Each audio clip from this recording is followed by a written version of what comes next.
in. This is live, uncut, unedited. You already know what it is. Come on in, come on in, come on in. Come on in. I got to wait till somebody come on in. We got a great show tonight. Great show tonight. Live, uncut, unedited. You already know what it is. It's the Crime Chaser. Come on in. Wait till a few more people come on in. We got a great show. Great show. A great introduction and everything. Let's come on in, people. This is live, uncut, unedited. All right. Live, uncut, and unedited. This is where we tell the truth and shame the devil. Come on in, people. Come on in. I appreciate y'all for tuning in. This is live, uncut, unedited. This is where we tell the truth and shame the devil. I tell you. I see one caller coming in already. Hey, caller, can you hear me? All right. Come on in. Come on in, people. We got a great show tonight. Come on in. A great show tonight. I tell you, this is going to be a great show tonight. All right, 7863. 7863. You there, caller? Yes, I am. Okay, I just want to make sure. I'm trying to wait till our callers come in before we get to going. This is live, uncut, unedited. This is where we tell the truth and shame the devil, people. But while my callers are waiting to come in, let me just drop this in y'all's spirit real quick.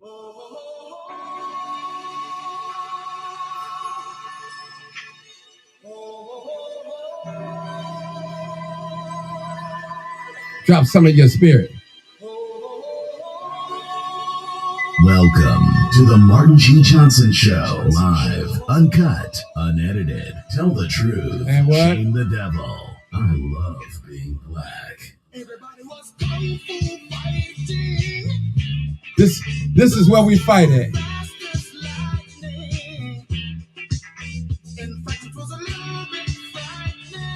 Hey, y'all, this is where we fight at right here, people. This is a battleground. We have to fight for what we want. Anything that's left unprotected will be taken away from you, period. So we got to fight for what we want. We can't lay down on the battlefield, people. You cannot lay down. We got to fight. We have to fight. And sometimes we got to fight 2 or 3, 4 different situations, but we got to fight them all together. All right, I see Sister Erica on there too. This is live, uncut, unedited. Again, people. That's how I feel it tonight.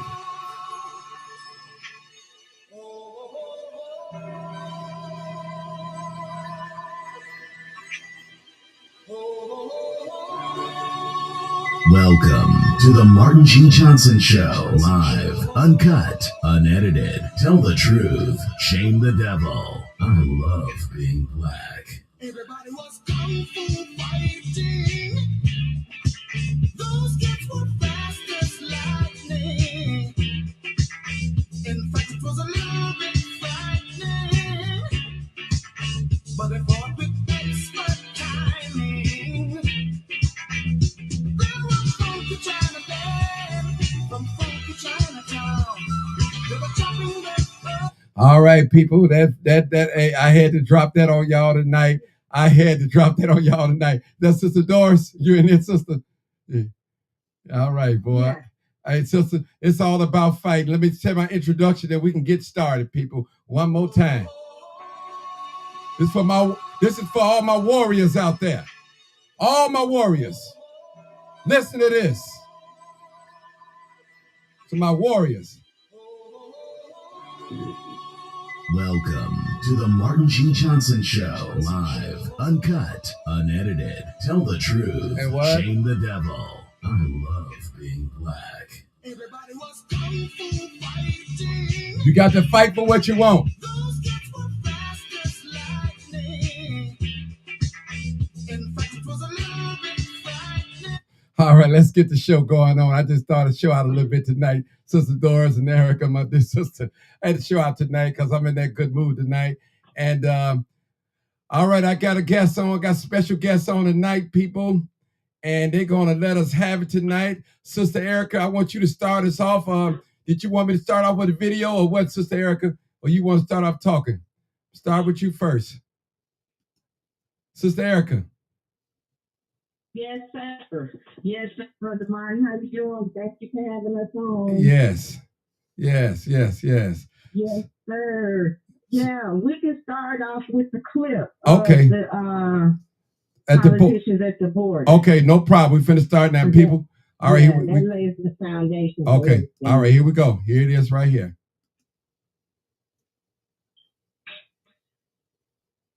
All right, hold on. All right, let me get this. Let me get this. Hold on. Something ain't right. We got to get this right now. Let's see. All right, hold on, people. We ain't gonna let this happen. I ain't gonna let this happen. All right, hold on. Let me get it. Let me get it right. Because it was not. All right, let's see. Hold on. The volume. Yeah, I'll just hold that for a minute. All right. Okay. Let me get this going. I'm going to let me exit out of there. Let me start over again so I get it right. All right, we get this volume right. Mess up now. Here we go. This should be it right here.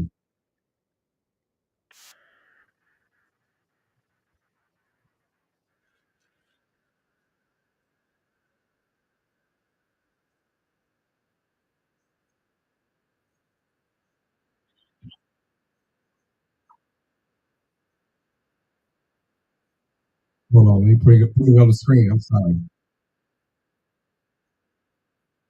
Hold on, sister. Put it on the screen.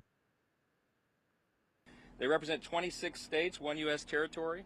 You have everybody from California to Maryland, from Michigan to Florida. We represent over half the U.S. states because every state in America is now a border state. And we've seen that on vivid display today. Today we were able to meet with local residents, with sheriffs, with the Texas DPS. We also toured the CBP processing facility here in Eagle Pass, and it's been an eye-opener. One thing is absolutely clear. America is at a breaking point with record levels of illegal immigration. And today, we got a firsthand look at the damage and the chaos Okay, I got the it. border catastrophe is causing in all of our communities. The situation here and across the country is truly unconscionable. We would describe it as both heartbreaking and infuriating. Our communities are overrun. We have local resources that are being strapped. We have lethal drugs that are pouring into our country at record levels. And it's in less than 3 years that President Biden took office that this has happened. That we have over 7 million illegal encounters at the border, nearly 2 million known gotaways, and that doesn't count the many that are undetected. At 312 suspects on the terrorist watch list that have been apprehended. We have no idea how many terrorists have come into the country and set up terrorism cells across the nation. Last month alone, we saw... If you don't know how to make chords, this is it. Congratulations. The chords are already made for you. And we can drag one of these chord progressions in. That's cold. Yeah, we using this one. All right, let's get to it. These are chords I never would think to come up with. the most illegal crossings in recorded history. It is an unmitigated disaster, a catastrophe. And what's more tragic is that it's a disaster of the president's own design. About an hour ago,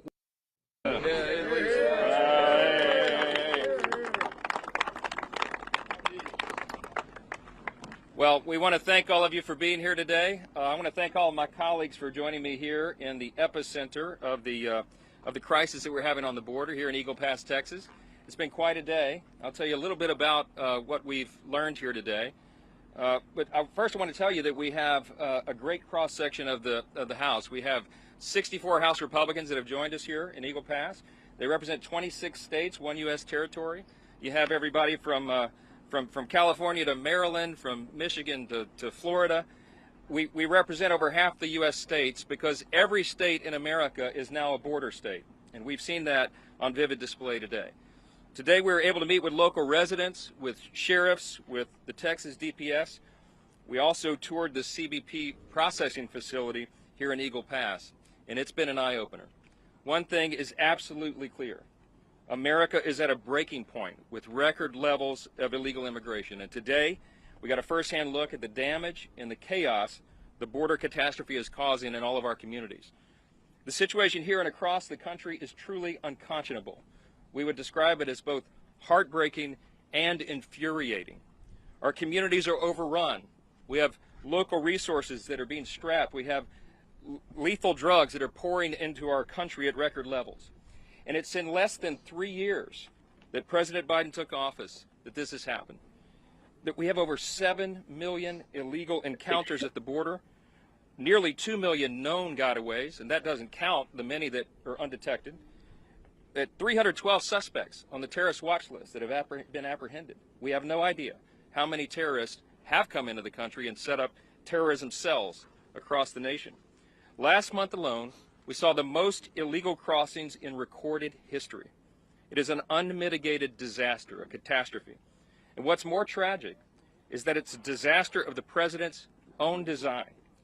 About an hour ago, we had lunch, and there are a number of sheriffs that work and serve here along the border of Texas. The sheriff of Terrell County was one of them. He was a former Border Patrol agent for 26 years, and he said in his estimation, it took less than 6 months for the Biden administration to dismantle 100 years of progress that the U.S. Border Patrol had achieved. Some of the first actions that Joe Biden took when he rolled into the Oval Office were that he rolled back border security measures. They were put in place by the Trump administration. We all saw it happen. Remember, it was on his very first day in office that President Biden stopped construction of the southern border wall, and he ended the Remain in Mexico policy. It was estimated on our tour just a moment ago that if the Biden administration would reinstate just the Remain in Mexico policy, it could stem the flow by probably 70% or more. But he refuses to do it. And since the time that President Biden took office, the administration has done next to nothing to protect the border, but we've all seen with our own eyes, they have opened the border wide to the entire world. It's estimated that nearly 170 countries have people coming in and flowing across this border. And some of these are from nations that have high numbers of concentration. And these are not people who are fleeing and looking for asylum, that are in fear for their lives in their home countries. We have hardened criminals coming across that border. They're the ones being released from prisons from some of these countries and sent here to come into the U.S. Rather than incentivizing people to come, the president needs to deter people from entering the country. Rather than discussing amnesty with Mexico, as top Biden administration officials did within the last couple of weeks, this administration should reinstate the Remain in Mexico policy, as was said. Rather than expanding parole authority to an unprecedented scale, the president should obviously end catch and release and stop the abuse of our parole and asylum systems. The president can and should act now. This doesn't require legislation. It requires leadership. And despite the White House's claim, he has all the authority he needs right now under existing federal law to stop this madness.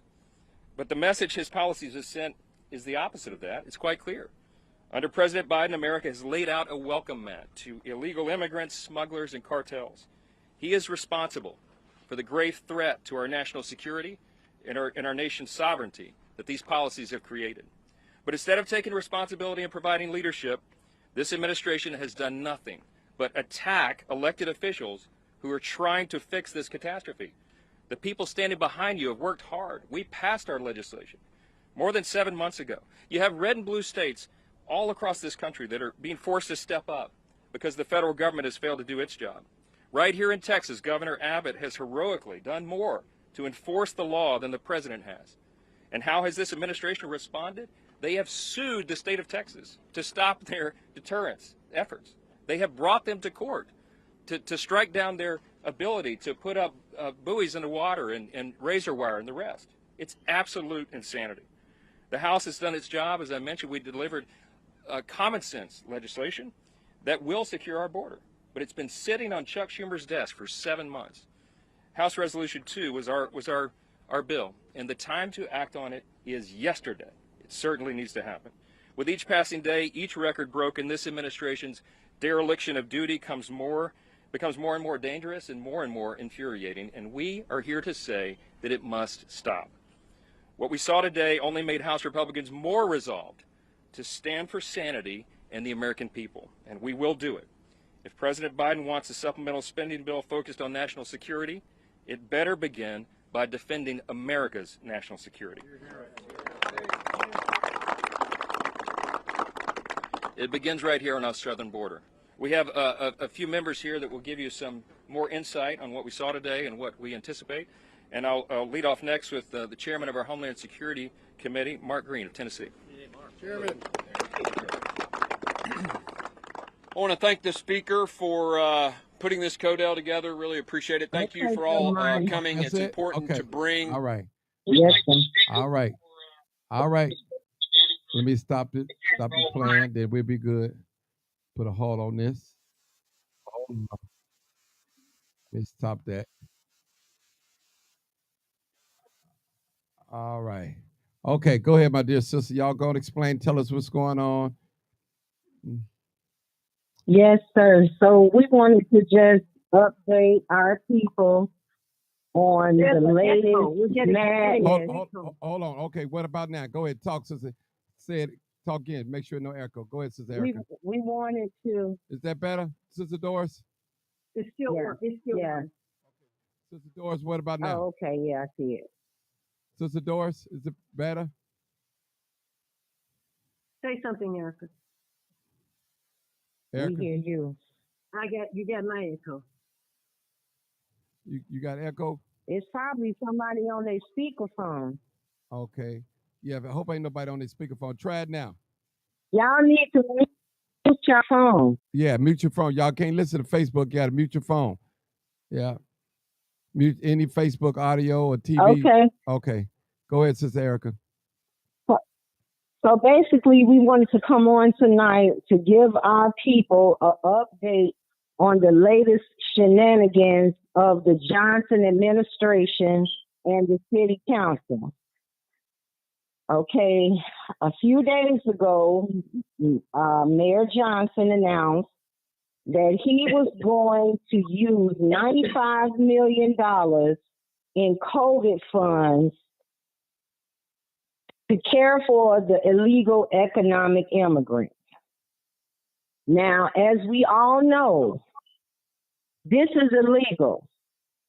And the feds should come in immediately and do a federal audit and a comprehensive investigation, because there's millions of dollars missing from all of this money that they've been allocating to all of these different organizations that's paying $135 an hour to nurses and people making $10,000 and $20,000 a week to do nothing, you know. And besides that, once the feds come in and conduct a federal audit, guess who's going to be left holding the bag? The taxpayers of Chicago. We will be responsible to pay this money back. And on top of that, Brandon Johnson stated just a few days ago in an interview that the illegal economic immigrants and their children are arriving in Chicago sick. But yet he has no quarantine protocols in place. They have no mandatory vaccinations in place to keep us safe, the citizens of Chicago and our children. He said that there are 1,000 of these illegal immigrant children enrolled in CPS right now. It's so funny that now RSV is spreading all through the schools. The children are contracting this respiratory illness. So who's to say that they're not getting it from these people? That they're just dumping into our communities and dumping into our schools. When COVID was ravishing the world, they put us in quarantine. They made it mandatory for us to get a vaccination or you couldn't work. I mean, they put all types of rules down on us. But it's just a free fall for these people. They are endangering all of us, and the feds need to come into Chicago and shake it up and lock some people up. Now I turn it over to Sister Doris. Sister Doris. You know, go ahead, Sister Doris. I want to say to our people tonight, and there's still an echo, Martin. Okay, let me try to work on it. All right. All right. Okay. Let me see if I can try to work it. Say, talk. Go ahead, say something. Okay. As I was about to say, it's still there. You want me to just keep going? Yeah, just keep going. I can't hear it on this end, so I'm gonna try to. I, well, what I want to say to our people tonight is that we are in serious, serious trouble. And we're speaking out because we're concerned about the born and the unborn of our children. This is about our children's future, our young people who are struggling, who can't find jobs, who are being impacted in terms of being able to get an education or to get into some kind of trade field. This immigration is the greatest threat to us as a people. We're going through today what our people went through in the 1800s. We're really back into the 1800s. And if you read and understand history, you know what I'm talking about. Frederick Douglass spoke about this, W.B. Du Bois, Marcus Garvey, all of them addressed this issue of immigration in the 1800s when they brought the Europeans in here. And they brought the Italians, they brought the Irish, they brought the Croatians, the Serbs, the white Jews. When they brought these people into this country, it decimated black people. It decimated black communities that black communities had founded and built. And when the immigrants came in, they came in and they started attacking our people. Especially in some of the steel mill towns.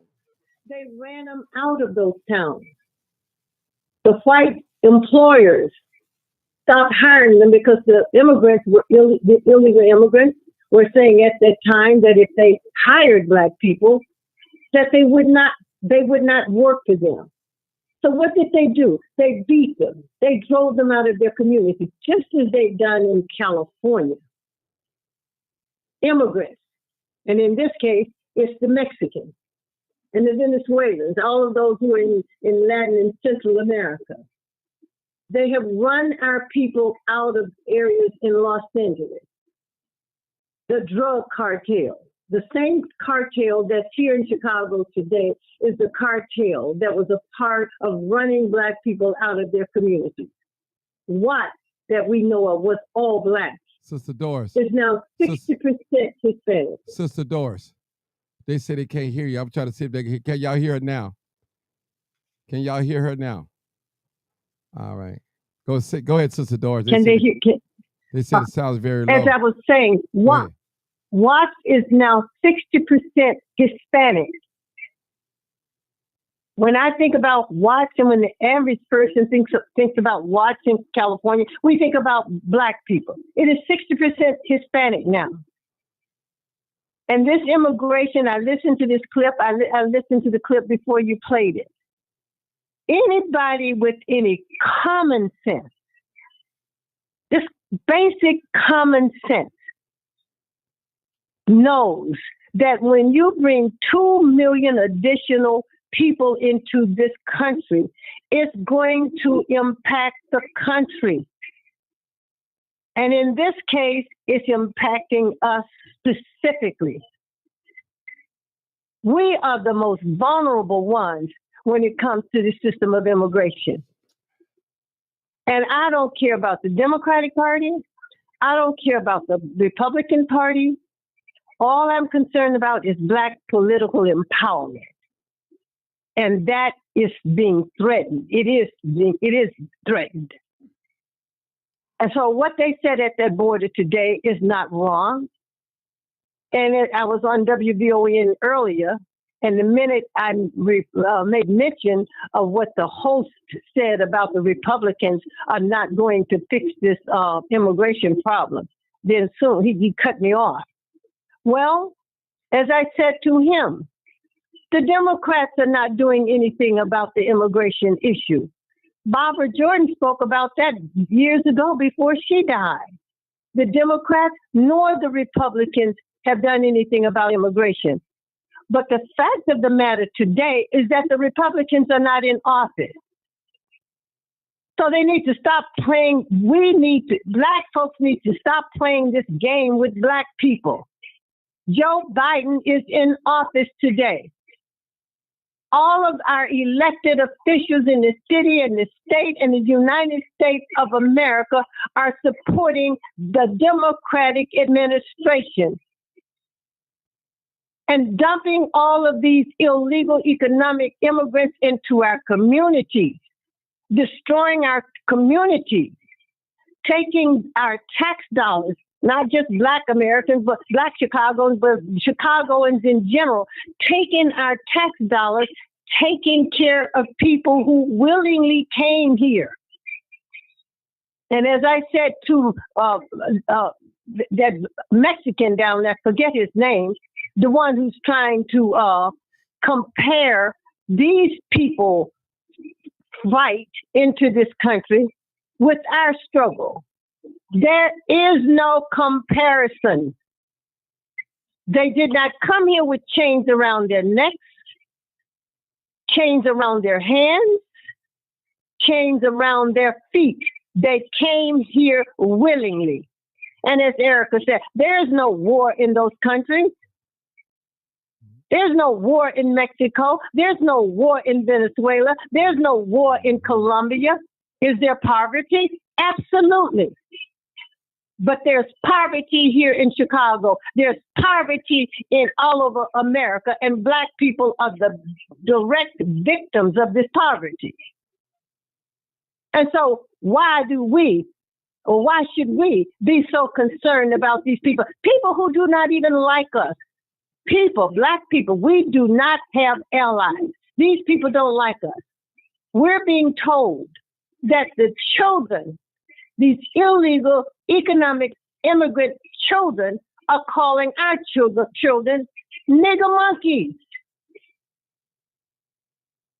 And I blame the Black parents who are not up there tearing the damn school down. This is what's going on with this immigration. These people don't care about us. I'm right across the street with about 600 now.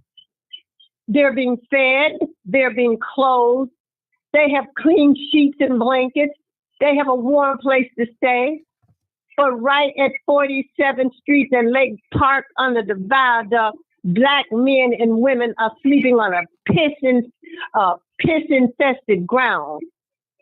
Feces, rats, cold in January in Chicago. And you have Black politicians down there voting for all this money for these people. And I want people to understand tonight, this is about replacing Black people from the land. This is about removing us because the Democratic Party has no more use for us. I remember the minister saying years ago, they have no more use for us. So the Democratic Party knows that the Black vote is dwindling when it comes to supporting that party.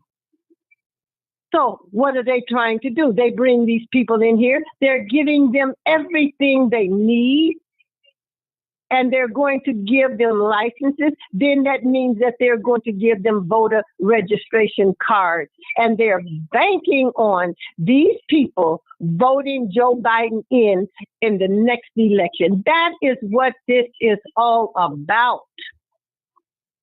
We got to wake up and see what's going on here. Danny Davis, Jonathan Jackson, Robin Kelly, the entire Congressional Black Caucus have supported legislation specifically for immigrants. Danny Davis co-sponsored one of them. This stuff is real. They have sold us out. They cannot do this, people, to us without our politicians, our religious community, our sororities, our fraternities, without them being complicit. but it's going to destroy the future of our young people, and that is what I'm concerned about. We talk about the violence. It's going to be more violence. What have we left these children? Our ancestors left us something. And as I said to Desmond Yancey and Lamont Robinson, you're standing on the shoulders of Black folks who survived the Middle Passage, 240 years of slavery, 90 years of Reconstruction, Jim Crow up to today. They're standing on those people's shoulders, and they have not done one damn thing to advance their people here in the city of Chicago. They don't have a vision for us. But you know what? I don't know what it's going to take for us to rise up. Because I'm telling you, we are on the verge of being destroyed with the help of our people. So when the hell do we get up and start fighting back? When are you going to start fighting back for your children? I'm all about the children. I am a retired teacher and a retired counselor. I'm talking about children. Everybody's looking out for their children before us. The Asians, the Indians, the Hispanics, the Arabs, everybody but Black people. You should be ashamed of yourself. We talk Jesus. We talk God. Leave them out of your damn mouth because you don't mean any of it. Because your God is this white man. So I'm going to shut up and let Sister Erica jump in. Go ahead, Sister Erica. Sister Erica. Yes, sir. Yes, sir. Yeah, Sister Doris said a mouthful, and everything she said is the truth. Yeah, you know, and it's time for us to accept truth and deal with it. It's no racist Republicans in no positions of power in the city of Chicago. These are all Democrats, and most of them are Black. The governor is a Democrat, and he's a white Jew. Okay? So we have to stop, letting them bamboozle us with, just like they're going to put all of this stuff out. Trump, if you vote for Trump, it's the end of democracy. Well, guess what? If you really go and look up the word democracy means rule of the devil. And what they just showed us a couple of weeks ago, what Brandon Johnson did when they voted to put the sanctuary city referendum on the ballot, and it was a tie, and Brandon was the one that could break the tie, and he voted against the people of Chicago. That shows you that the devil is in charge, not the people. Not the people. They are suppressing our vote. But they'll tell you that Donald Trump will do that to you, or the Republicans will do that to you. Well, they did it right here in Chicago. And we need to face the facts. So, Martin, Sister Doris just said that this is all about running us off the land. I believe it. Now, if you recall, yes, sir, it's absolutely the truth. And they want this east side of Chicago, especially this southeast side, because this is prime real estate around the lake. Woodline, South Shore, High Park. And if you notice, the first place that they came with the shelter was Woodline. Then they went to South Shore. Then they went to High Park. And then another element that people are ignoring is this Obama library. That library, I told people from the very beginning, but you all know, y'all got to bear witness. Things that I say are never popular with our people, and they don't listen. I told them that is the worst thing that we could do is go along with him putting that library there. And they have blocked him from getting that land. But after they stole the election and Biden got in there, They confiscated the land. And then they went on to start building anyway. So what I want to say to our people, because if I don't say this, we're going to be fooled again, and we're going to bury ourselves. We're going to help them to bury us, family.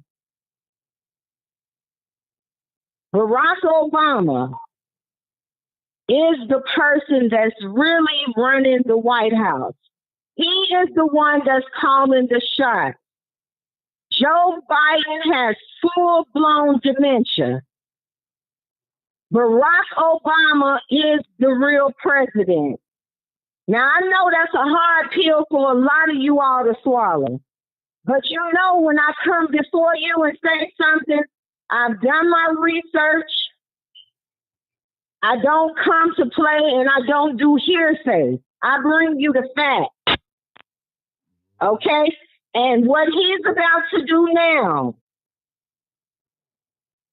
that he wanted to run his wife so he can get a fourth term, because they realize that Joe Biden is not going to win this election because black people are not dealing with them anymore, right? Mm-hmm. So they have Gavin Newsom, governor of California, which he's just about made pedophilia legal in California. Just like J.B. Pritzker is working on Illinois to make pedophilia legal, J.B. Pritzker may be a possible candidate to be president.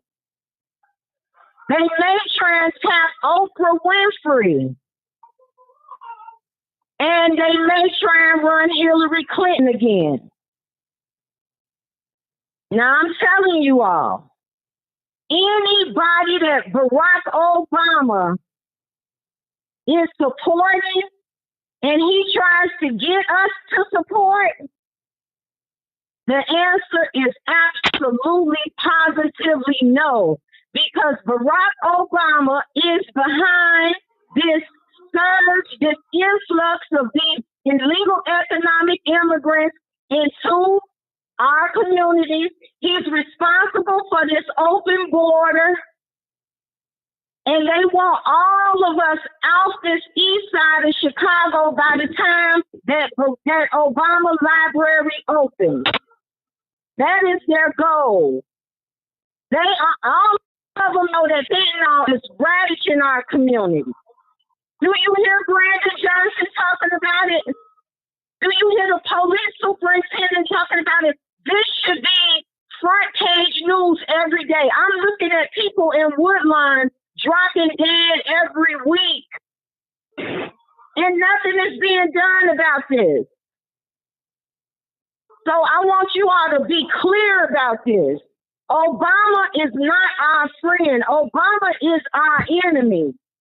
I want you to be clear about this. And I'm going to bring you some more information about Obama, but it ain't going to be today. But just remember what I'm saying. Obama is your real president. He is the president, not Joe Biden. And Martin, on that point, can you play that clip? I sure can. I'm going to pull it up right now. I heard you talking. I said, let me get it ready. All right. I'm going to bring it up. Let me bring it up, y'all. Y'all see it? What you know now, do you wish like you had a third term?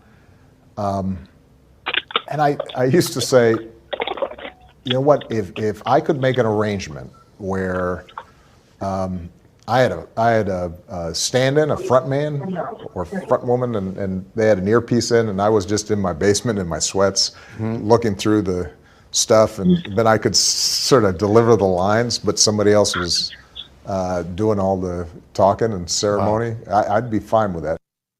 What you know now, do you wish like you had a third term? Can you play it one more time? And I used to say, you know what, if I could make an arrangement where I had a stand-in, a front man or front woman, and they had an earpiece in, and I was just in my basement in my sweats, looking through the stuff, and then I could sort of deliver the lines, but somebody else was doing all the talking and ceremony. I'd be fine with that. All right. All right. All right. We got a couple Thank more. you, Brother Martin. Okay, we got a Sister couple more. Doris. We got a caller on You it. know, Go ahead, Sister Martin, Doris. Go ahead, Sister Doris. Go ahead. Martin, Yes. Sister Erica mentioned Hold the on. library. Hold on. Listen, I need everybody to mute your phone. Mute your phone, please. Mute your phone because I hear some sound. If you don't mute it, I'm gonna have to mute you. All right, go ahead, Sister Doris. Go ahead. Sister Erica mentioned the library. Yes. Well, when they started talking about building that library, in fact, they could have built that library down there where old Michael Reese used to be. But the University of Chicago is heavily involved. So when they started talking about building and the community benefiting from it, Obama signed an agreement, a community benefit, and you can Google this. We're not talking about stuff we don't know. He signed the community benefit agreement with the Hispanics, but would not do it with the Black community. This is what Obama did. So, I want to talk about economics. When I think about life, I think in terms of life being happy and having everything you need in life to take care of yourself, take care of your family, your children, and your loved ones. But for some of us, for some Black people in this city and around this country, life is a pathetic state for them. When you are sleeping on the ground, on the sidewalk in cold Chicago in January, piss infested, feces infested, rat infested, that is not life. That's misery. And this is what Black people are experiencing. So, and when we talk about the Chicago New Americans plan, specifically for immigrants, Black people are not mentioned anywhere. It talks about, and they're already doing it, what they're doing for the immigrant children, what they're doing for the immigrant community, what they're doing for the business in the immigrant community. But who's in our community? Arabs, Asians, Indians, white Jews, Zionist Jews, and everybody else. We are taking care of everybody but ourselves and our families. And Black folks, you're doing it. Because you can save $2 or $3 or $5. You go to the Asian nail shop and they don't like you. You go to their stores. They kick us out of their stores. We still go in. What the hell is wrong with us? $1.3 trillion. And we spend it, 98% is spent with everybody but us. Only 2% comes back to the Black community. 2%. So that's why we don't have stores. That's why we don't have cleaners. That's why we don't have shoe shops. We don't have the basic things that we're running to take care of us, everybody else. And these people do not like us. These people are from all over the world because they are told when they come to America, go to the Black community. Black women spending millions, billions of dollars on these wigs. Mm-hmm. Somebody else's hair, and God gave you this beautiful hair. Black women.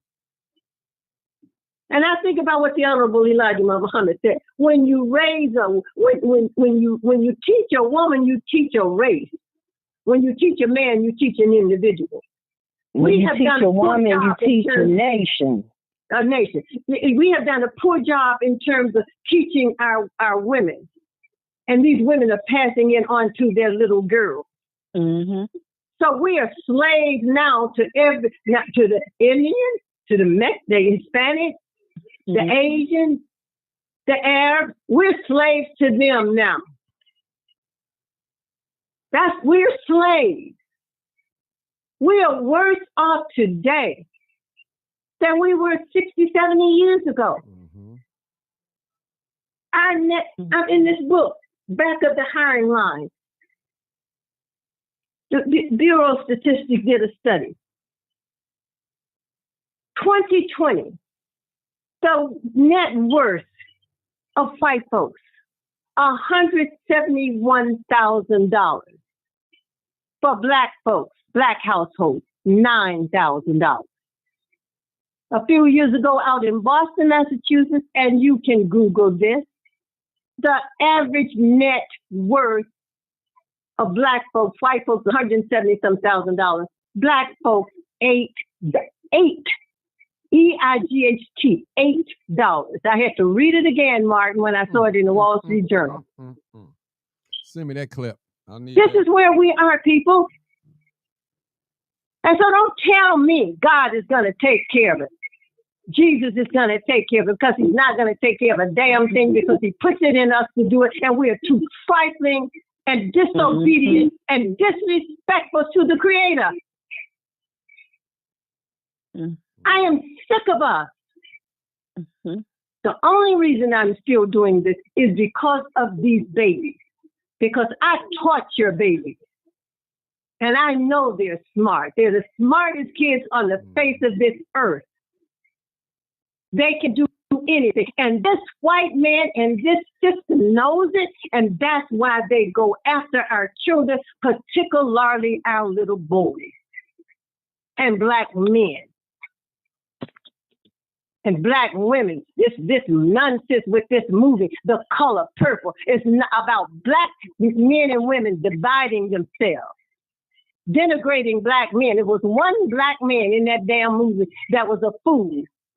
And we allowed white America to dog every black man in America. That's what we allowed. Sisters, you're riding around in your Mercedes and your Lexus and your Tesla by yourself. Where's your black man? Black power, the power of black women. What damn power? You in this Lexus, this fine car by yourself. You buy your Gucci bags and your Louis Vuitton, and you're walking down the street by yourself. I'm a woman, so I know what I'm talking about. When in the hell are we? Black women, you better wake up. You better stay out of those damn Planned Parenthood abortion centers. They want you to kill the babies. This is all about destroying us as black people. It's about depopulation, and they are doing any and everything to get rid of us. When the hell? We need to be out on the streets by the millions. That's why I don't listen to WVON anymore. I'm sick of us complaining. We've been having Zoom meetings for the last 6 weeks, going on 2 months, talking about this Chicago New Americans plan. You don't mention a black child in there one damn time. Brandon Johnson, all you disgusting black politicians down there in city council, selling your people out. Churches, all you're looking for is that faith-based money. You haven't even built a grocery store. Haven't even opened up a little hole in the wall to sell sanitary napkins for your women in the church and your girls in the church, or washing powder, or soap, or toothbrush, the basic things that we need in life. All these churches. And then you go and put all your money in these white damn banks, and you can't, and your neighbor can't even, your parishioner can't even go there and get a loan. We need to rise up against these people. So when those children were acting up a few years ago, that was an insurrection. It wasn't a riot. And as Dr. King said, violence is the language of the unheard. We're not listening to our children. I'm done. Sister Erica can come in. We got a couple more callers, though. We got a couple more callers. Just let them come in. That's cool. 2135. Go ahead. 2135. Hello. Hey, how you Hi. doing? This is Diane. I'm good. Thanks for taking my call. I just wanted to encourage people on this live to get involved. It's time to we see what's happening, and instead of just complaining amongst each other or yourself, just do what you can. Get involved with this group, Concerned Black Citizens. That's what I did. I reached out. I looked for people that were doing something. I saw Mark Carter and his videos, and I reached out and I wanted to get involved. I wanted to do something. Not that I'm directly impacted by this illegal invasion, because that's what it is, but I'm looking out for my grandchildren, my great-grandchildren, my great-great-great-grandchildren, because this is eventually going to affect the next generation, the next two generations. Don't think these people are going to come over here and just to sleep on the sidewalk. They have children. They're giving birth while they're here.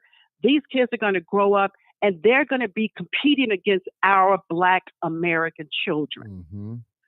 Don't underestimate what this will look like 10, 15, 20 years from now. These people, they have sent the lowest rung of the South America and Venezuela society here. If they had anything going on for themselves in Venezuela, they would. Who's going to leave their country if you got something going on for yourself in your country? You're just going to pick up and come here and sleep on the street? We have to understand these people have nothing to lose. They're being housed, fed, given money. So they're going to be here for as long as it takes. These are illegal foreign nationals, illegal aliens. If you want to play games or go along with the term migrant, but at the end of the day, is still the same end result. They're going to work their way into society, which with Black Americans, descendants of the enslaved, each 100 years or so, when there's a new wave of migration, before it was the Italians and the Irish, they came in and they surpassed our people. They merged into the white culture. These Mexicans, Venezuelans, they eventually can identify as white, and they eventually do. They do. They do. Because when you look on the demographics, they ask you, are you white, non-Hispanic, or white Hispanic? What, are they not checking Black? We need to recognize the threat on our future. We need to stand up against these pastors. If your pastor's telling you to go ahead, because I've heard some pastors on YouTube tell his parishioners to sacrifice. How can you give when you don't have it to give? How dare you? Brandon Johnson just appropriated $95 million from COVID-19 funds that were supposed to go to the communities to house illegal aliens. Now, the first person to die for COVID-19 in Chicago was a Black woman. Data is clear. You don't have to make it up. Black people were disproportionately affected by COVID-19 when it came to death and job loss. And he's going to give our money to illegal aliens? Consider me personally, I take that as an insult. And another thing, to conflate these people, calling and compare this so-called wave of migration with our ancestors who came up here on the Great Migration, because it's two different things. Migrants move within the country. When you cross the international border, you're an immigrant. Now, whether you're here legally or illegally or overstayed your visa is another question. But that's an insult. I'm first generation Chicago. My folks came up from Mississippi. My father came up here during the second Great Migration. So I consider that a personal insult. So I said all that to say that I hope Black people will just feel incensed. If this doesn't wake you up, if this doesn't call you out of your homes, your comfort zones, to get involved, to push back, call City Hall, call your alderman, say, we're not having this. And that legislation, the Office of New Americans in Chicago, they have it all over the country. They have it, and they have a national legislation, the Office of New Americans on the national level. Read it. We talk about reparations. That's our reparations. They're saying that these people are the next workforce. They are integrating them above and beyond us. J.B. Prescott just signed off that immigrants that have an authorized work permit, they could be police officers. Mm-hmm. That's not just Venezuelan. Right. That encompasses That's right. the Ukrainians. Oh, yeah. All these immigrants that have work visas can become police officers. What are we seeing in our neighborhoods now carrying a gun? You're gonna tell me a immigrant that's not even a citizen is allowed to enforce laws on me with a gun on my black son? No, nothing's enough. So I'm gonna get off. I'm hoping that people can feel the passion in my voice. So I can walk out my house in my car, drive for blocks, and I see one illegal immigrant. But that doesn't mean that they're not out there, because they are.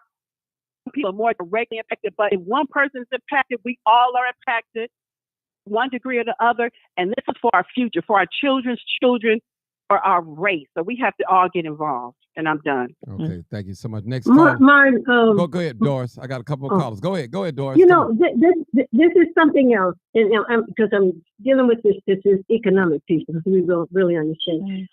2020 Census Bureau. This is what they say: the wealth of the median Hispanic household was nearly 3 times higher than that of Black households. That was in spite of the fact that the families of most Hispanic households didn't arrive in the United States until after the Civil Rights Act of the 1960s. So they've only been here 30, 35 years.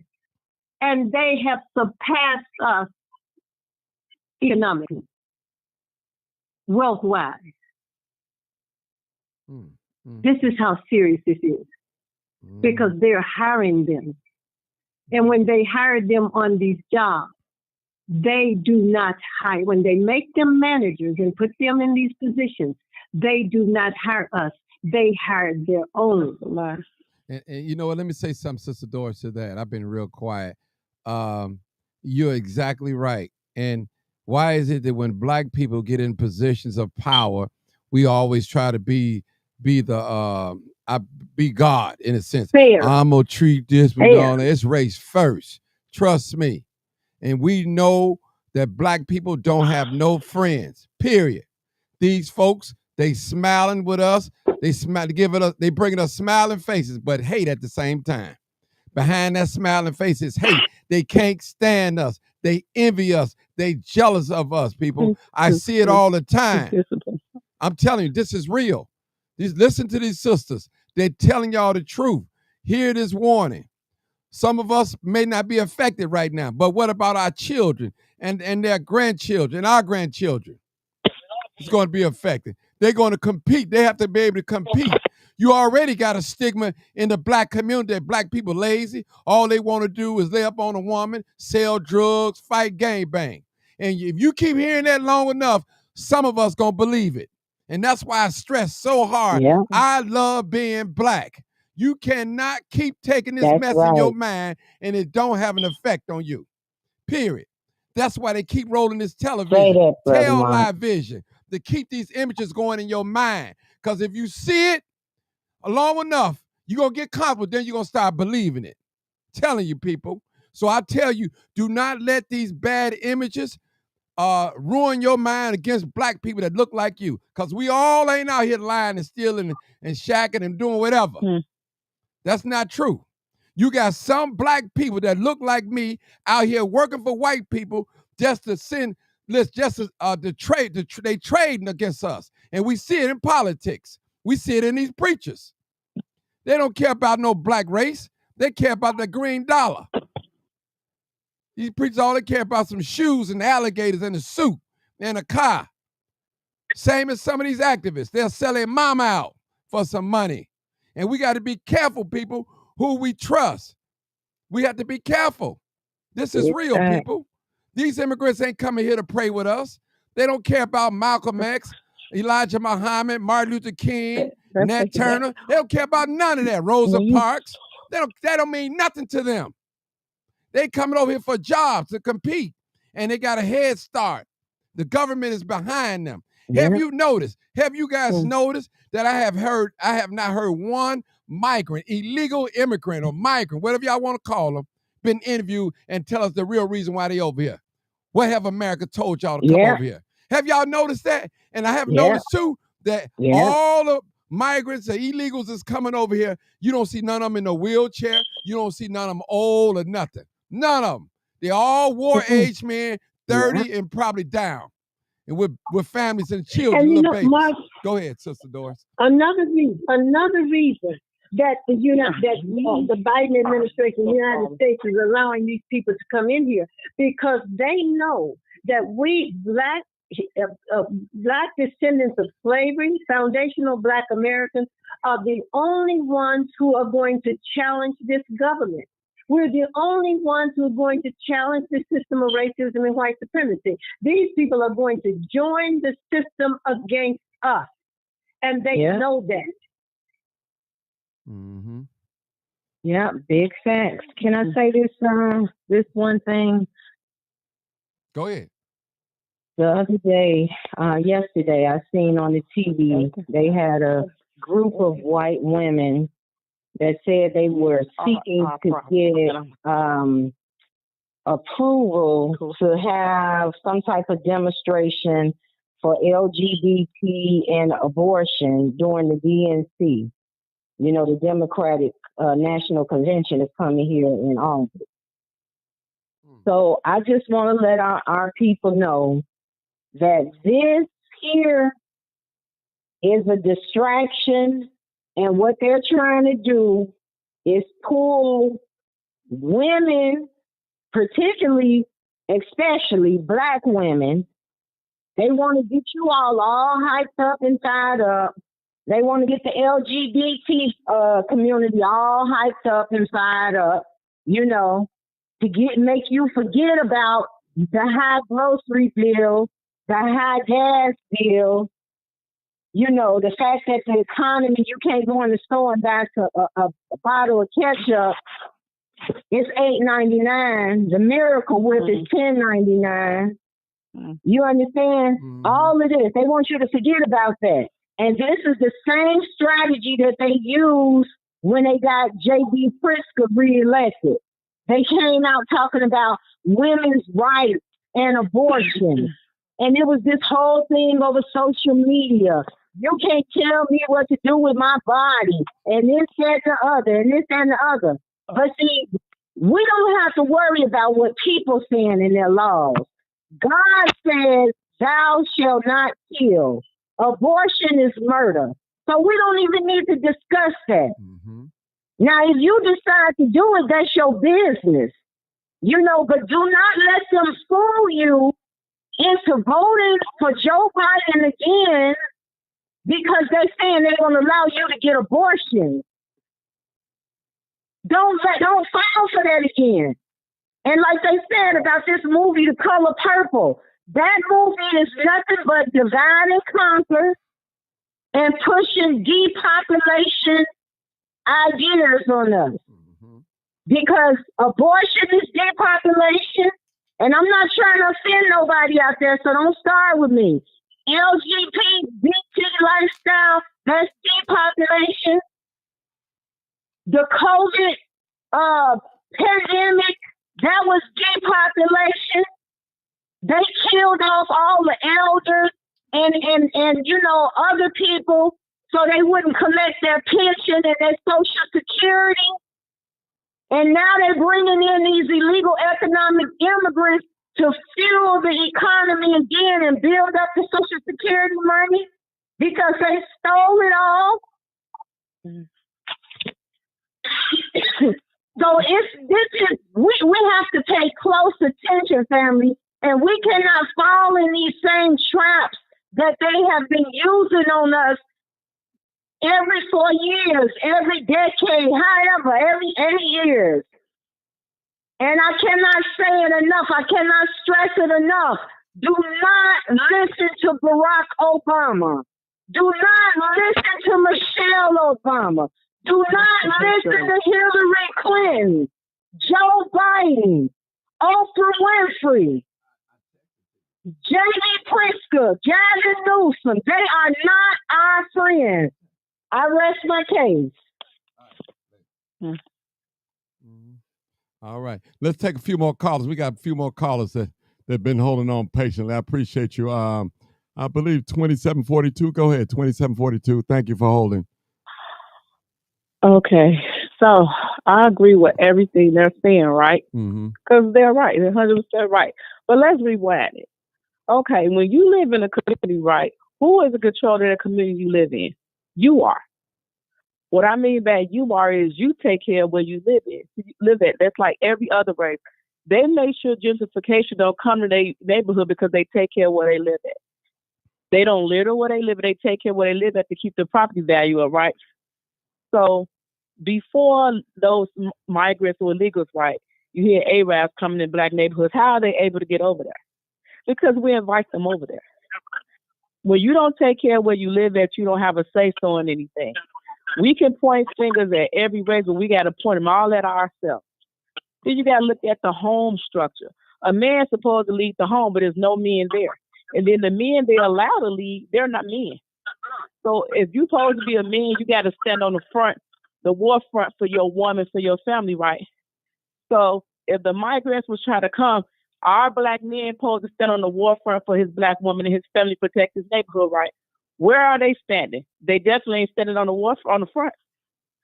See, we want to blame everybody but ourselves. Black people got money. Trust and believe we got money. Did you see New Year's Eve? Did you see Christmas? Did you see all the holidays? We got money, but see, we don't want to invest in ourselves. Only with hair, weed, clothes, shoes, liquor, weed, bullshit. We got the money to buy where we live at, to invest where we live at. We don't want to. See, the thing is this: some migrants over here to work. Now, you know that $9.99 McDonald's job that the brother don't want to take. That migrant gonna take it. You know why? Hey, ma'am. No.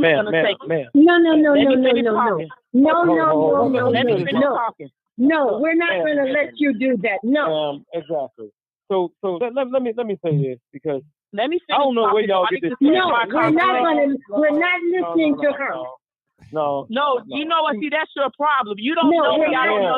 You bought into the system. You have bought into the system. You don't read. You don't study. You don't know what you're talking about. Go open you some books. Open you some books and read. Listen. Open you some books. Your opinion is not based on fact. Your opinion is not based on fact, and we're not going to allow you to do it. So you can hang up. Is this your show? Hold it, y'all. Yes, it is tonight. Hold it, y'all. Hold it. Now listen. I know it's gonna be some disagreements, but y'all can everybody do me a favor? Just let her hear out, and y'all can do y'all thing, and she's gonna be quiet. Because she sat there, just hear out. Whether you agree with it or not, just hear out. Okay? That's it. And do that thing for me. Mark, you know what? I know. Go ahead. Mark, we're not on here. Okay. I'm not on this show tonight to listen to some woman who has bought the Kool-Aid, don't understand why we're in the condition we're in, want to say that black people do not want to work. That is not going to That's how I know you're ignorant. I never said that. That's how I know you're ignorant. You don't know what you're talking about. Go you don't know you some books, do some research, and then you come back and talk to us. Because you have nothing to offer to this conversation. Nothing. You want to attack black people. You want to attack black men. You don't understand what you're talking about. So better than come off the line. Okay, hold it. Your mama's stupid. Don't be disrespectful. Your mama's stupid. Come on now. I'm going to disrespect you because you don't know what you're talking about. All right, y'all, we got it. I had to take that off. Come on, Mark. Come on, Mark. Come on. Y'all can't be calling each other mama and stupid stuff like that. Can I say something really quick? Yeah, let Mark. Go ahead, sister. We'll let Mark talk. Go ahead. Go ahead, Mark. Go ahead. Hold on 1 minute, Erica. Look, and I want to say this to the listening audience. It is not our fault that $1 billion is being given to a bunch of illegal immigrants. Right. We take all these conversations that we have and we turn on ourselves.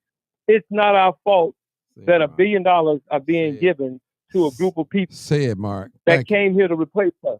that came here to replace her too, right? Right. That came here to replace her children. So if you feel that way, then you're basically saying it's about yourself. You're saying that your children are not worthy. You're saying that your family members are not worthy. You're saying that our people are not worthy. No, no. These people are walking into this country. They are not migrants. These are illegal immigrants that broke the law and must be held accountable and are not being held accountable. I don't care what they came here to do. It's not our job to make sure they get done. We're not here to fight for them, cry for them, because nobody's fighting for us or crying for us. And so when I hear our people, and that's why I stepped in, and I wanted to just say to her in a respectable manner, ma'am, we are not our enemy. We are not the reason why our people are not working. And I'm pretty sure if I asked you about NAFTA, welfare reform, and a lot of these other bills, you probably wouldn't know about them. But you've been trained to whoop on yourself. You've been trained to beat up on your people. And this is really for those who are listening. We are under attack. And when you're under attack, you don't turn around and beat up on yourself. This is a planned, socially engineered a strategy to push you out of this city, including you, sister. It ain't just for us. They're going to get you too. Why you thinking that you gonna take a whole conversation and turn it on black people? What do you think will happen if they give us $1 billion? Violence, unemployment, poverty, and all those bad things will go down. They're not giving. There's no plan, comprehensive plan to give jobs and contracts and housing. These people don't even have to fill out applications. They got the job before they fill out the application. Everything they getting, y'all, they don't even have to ask for it. And then we turn around and blame ourselves. We don't have a $17 billion budget like Brandon just passed. We don't have $8 billion, $10 billion budget for schools. We don't control this kind of money. They control the money. So you turn around but you ain't got enough money to be making no decisions. Or blaming other black people, or even blaming yourself, sister. You don't have the kind of money that these people have that they're putting into these new people to come into this country. So stop blaming our people for this. If you're gonna blame somebody, you blame the ones that's in position. You don't blame the people on the bottom. And then you want to have an argument about it? No, we're not gonna do that. Everybody that don't have a job, that don't mean that they don't want to work.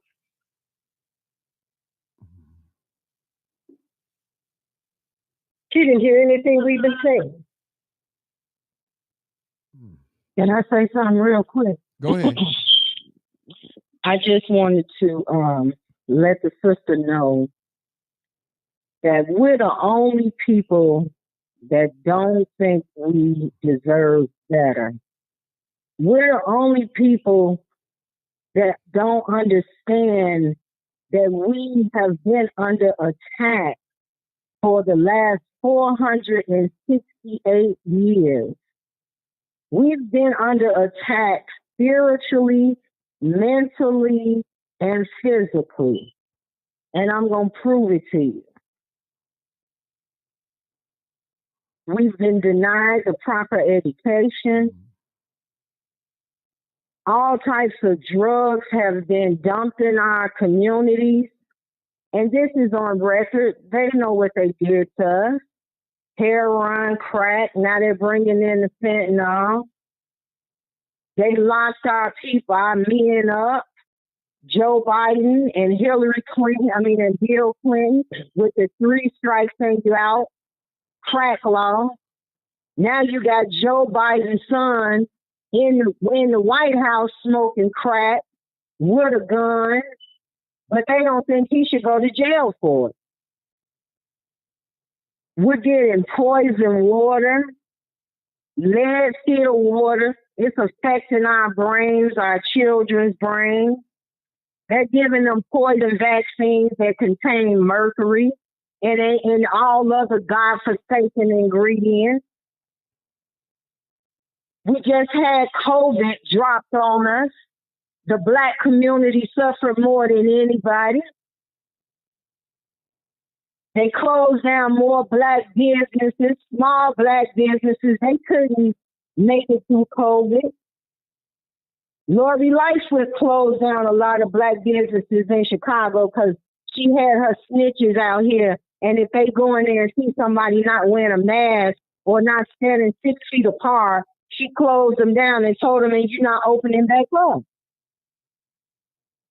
So you fired people off their jobs, police officers, firemen, airplane pilots, nurses, the people that were in the hospital taking care of people before vaccines even hit the market, right? You fired them and tried to force them to take the vaccine. So now a lot of people also retired. Some resigned because they refused to get it. Now it's a workforce shortage. And now they say, oh, we need the illegal economic immigrants to come in and fill these positions. But you also have Black men out here that have criminal backgrounds. The same as these people that's coming across this border. The first act that they committed, first criminal act they committed was crossing that border illegally. And some of them are murderers, rapists, pedophiles, thieves, sleeper cells, all types of things, right? Now, I just said our people went to jail. They served big time with that 3 strikes and y'all. When they were in there, they were working for these big corporations, making their products for maybe $1.10 a day. But once they get outside the jail after they serve their time, they won't hire them for them same jobs at the same corporation because they have a criminal background. Mm-hmm. So you have to understand the game that's being played on us and how every time we get in a position to win, they introduce policy to knock us back down. Just like right now, they're making it where airplane pilots don't have to have degrees. You just have flying hours. They did that to bring these economic immigrants in to get those jobs. Mm-hmm. But on top of that, they're trying to attack the barbers, the hairstylists, the nail techs. Guess why? Because they know that we dominate in those areas. They're trying to make it harder for us to get our license with, people that's the barbers, the hairstylists, and the nail techs. They tried to come at the hair braiding some years ago, but hair braiding is our culture. We're not using any chemicals or no clippers. This is what we do. So we have to understand, like Sister Doris says it all the time, if you don't understand, and I'm not going to use supremacy, but if you don't understand racism, everything else will confuse you, sister. We are paying into this system. No matter what, we pay taxes, and we should have say-so over where the hell our dollars go to. Period. That don't have a damn thing to do with nothing else. You can take my money and do whatever you want to do with it. Those days of doing that is over. The Black community is suffering. And see, all they're doing, family, this is really a good thing. Because all they're doing is forcing us to get madder and madder. Mm-hmm.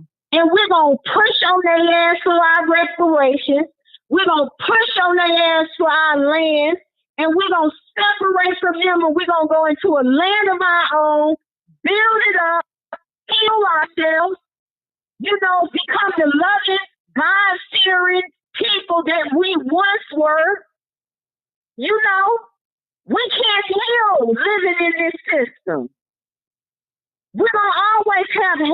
us, and we're going to always be living an unrighteous life. It's too much temptation around us. The only thing that we can do, family, is separate, get our money, separate, and build our own world. Period. Sister Hey, Doris. okay, Okay. Go ahead, Sister Doris, and I got one call been holding on for longest. Go ahead, Sister Doris. Go I ahead. want to say to this sister. Go ahead. The cartel, sister, is in Chicago. The cartel, the biggest drug pushers of every kind of dope you can think of. They're here.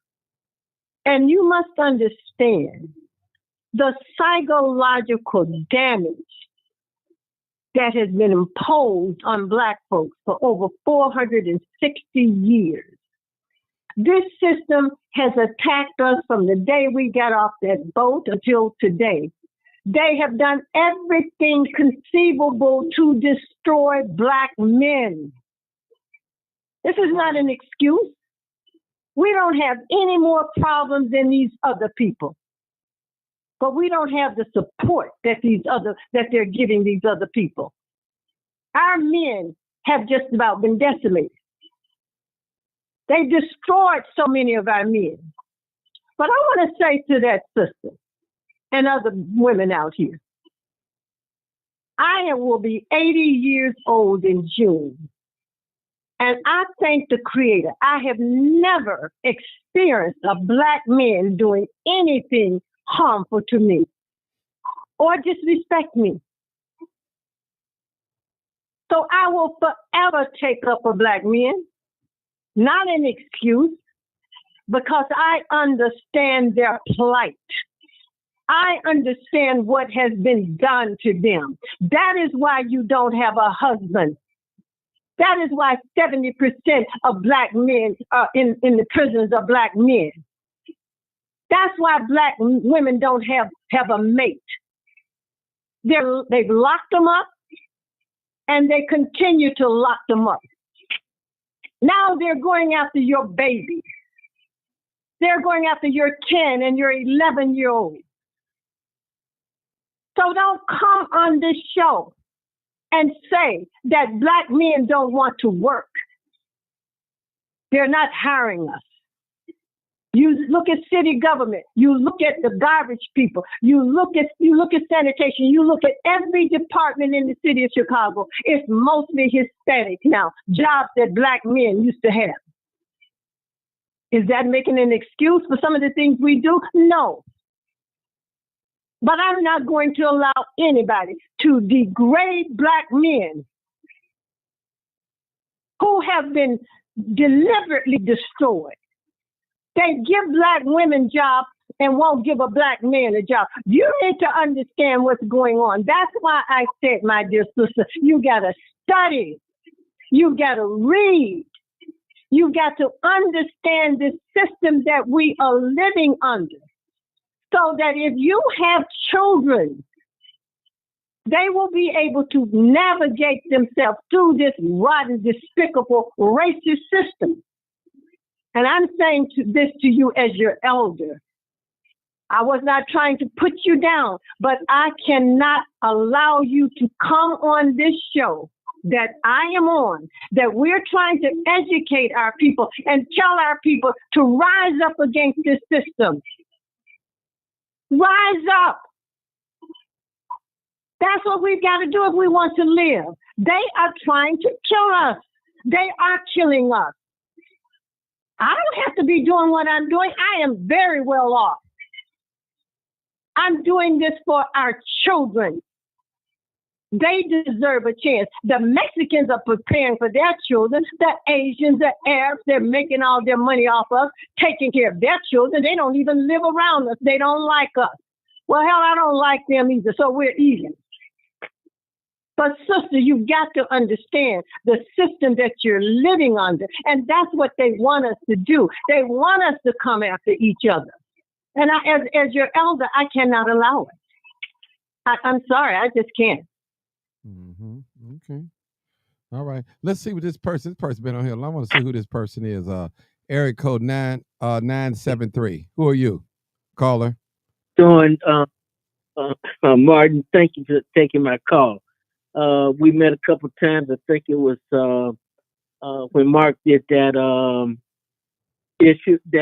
press conference in City Hall, and I think we met over at Greater Walters. You remember now? Okay, go ahead, my bro. Thank you for your All your right, patience. Go ahead. Oh, no problem. I want to thank Mark and Sister Doris and Sister Erica for initiating this movement. I wanted to say that we're not going to agree on every single thing. That's not going to happen.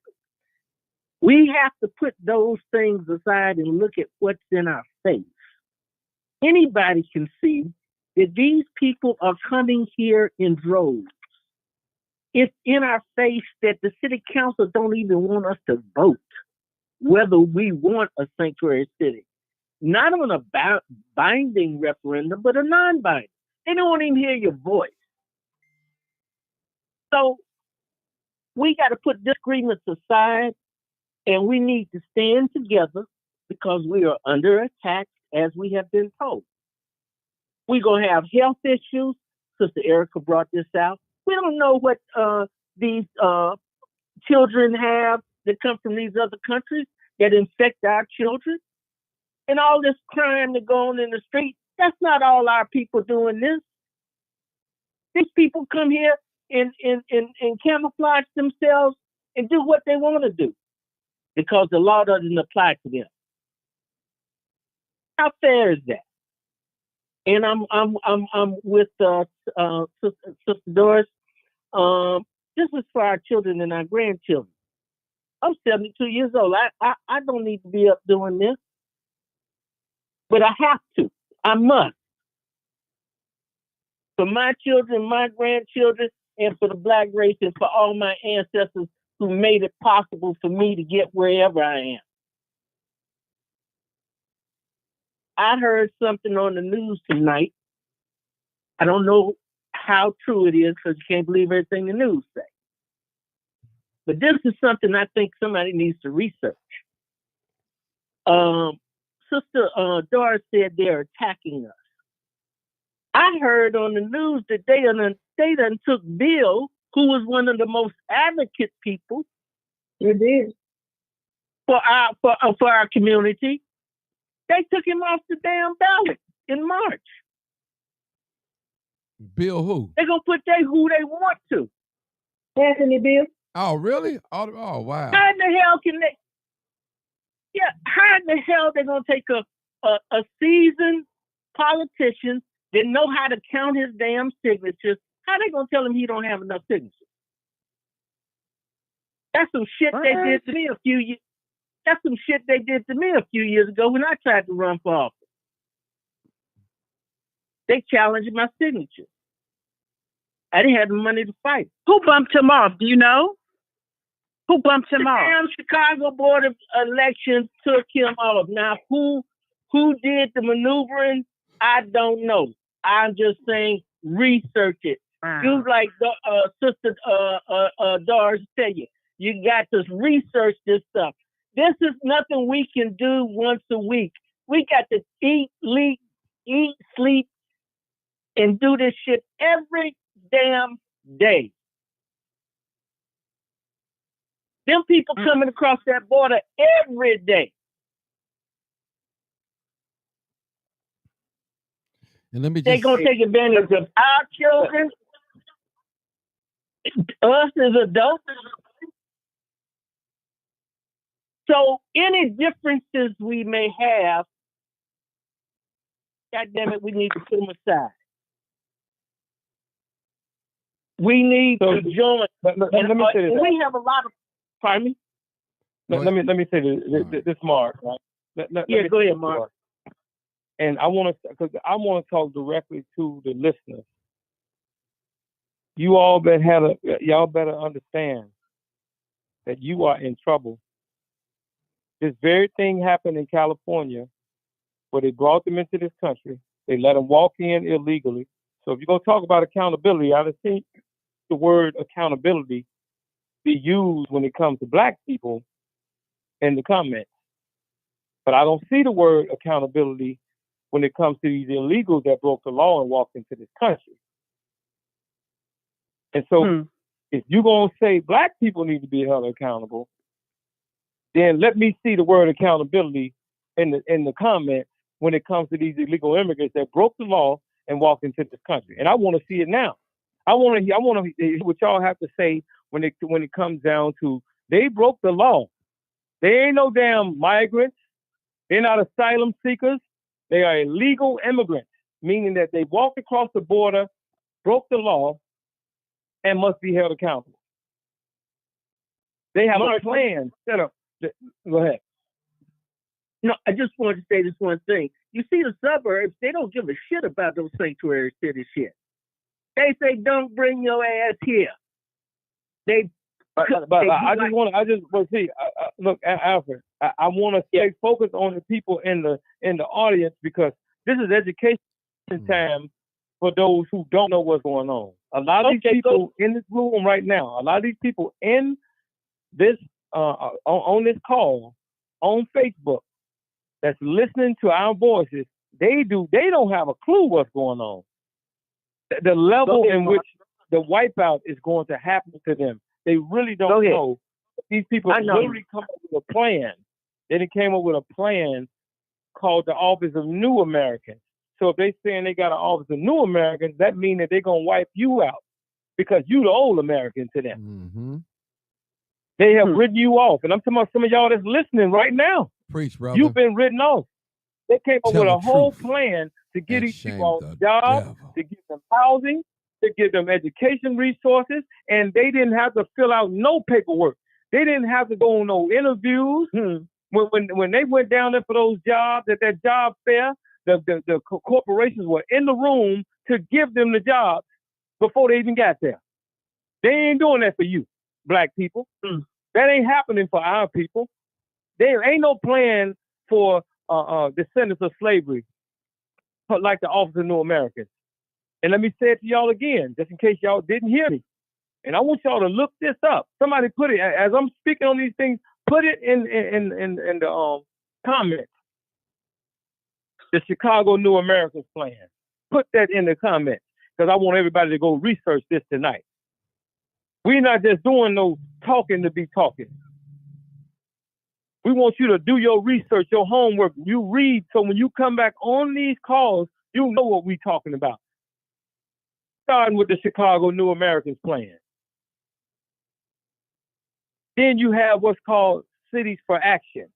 This is where over 200 mayors and county executives across the country then agreed to get rid of you and me and your family members in these other cities as well as Chicago. Stop blaming yourself if you ain't gonna equally blame those that broke the law. I don't want to hear nothing about, well, people get the money, they just gonna go buy a car. That ain't your damn business what they go buy. When you work all week, you don't want your boss asking you, well, what you gonna buy with this money? You look at him like he crazy. So when somebody talking about, when they talking about reparations or whatever, it ain't your damn business what they gonna take their money and buy with it. Just like it ain't my damn business to ask you what you gonna do with yours.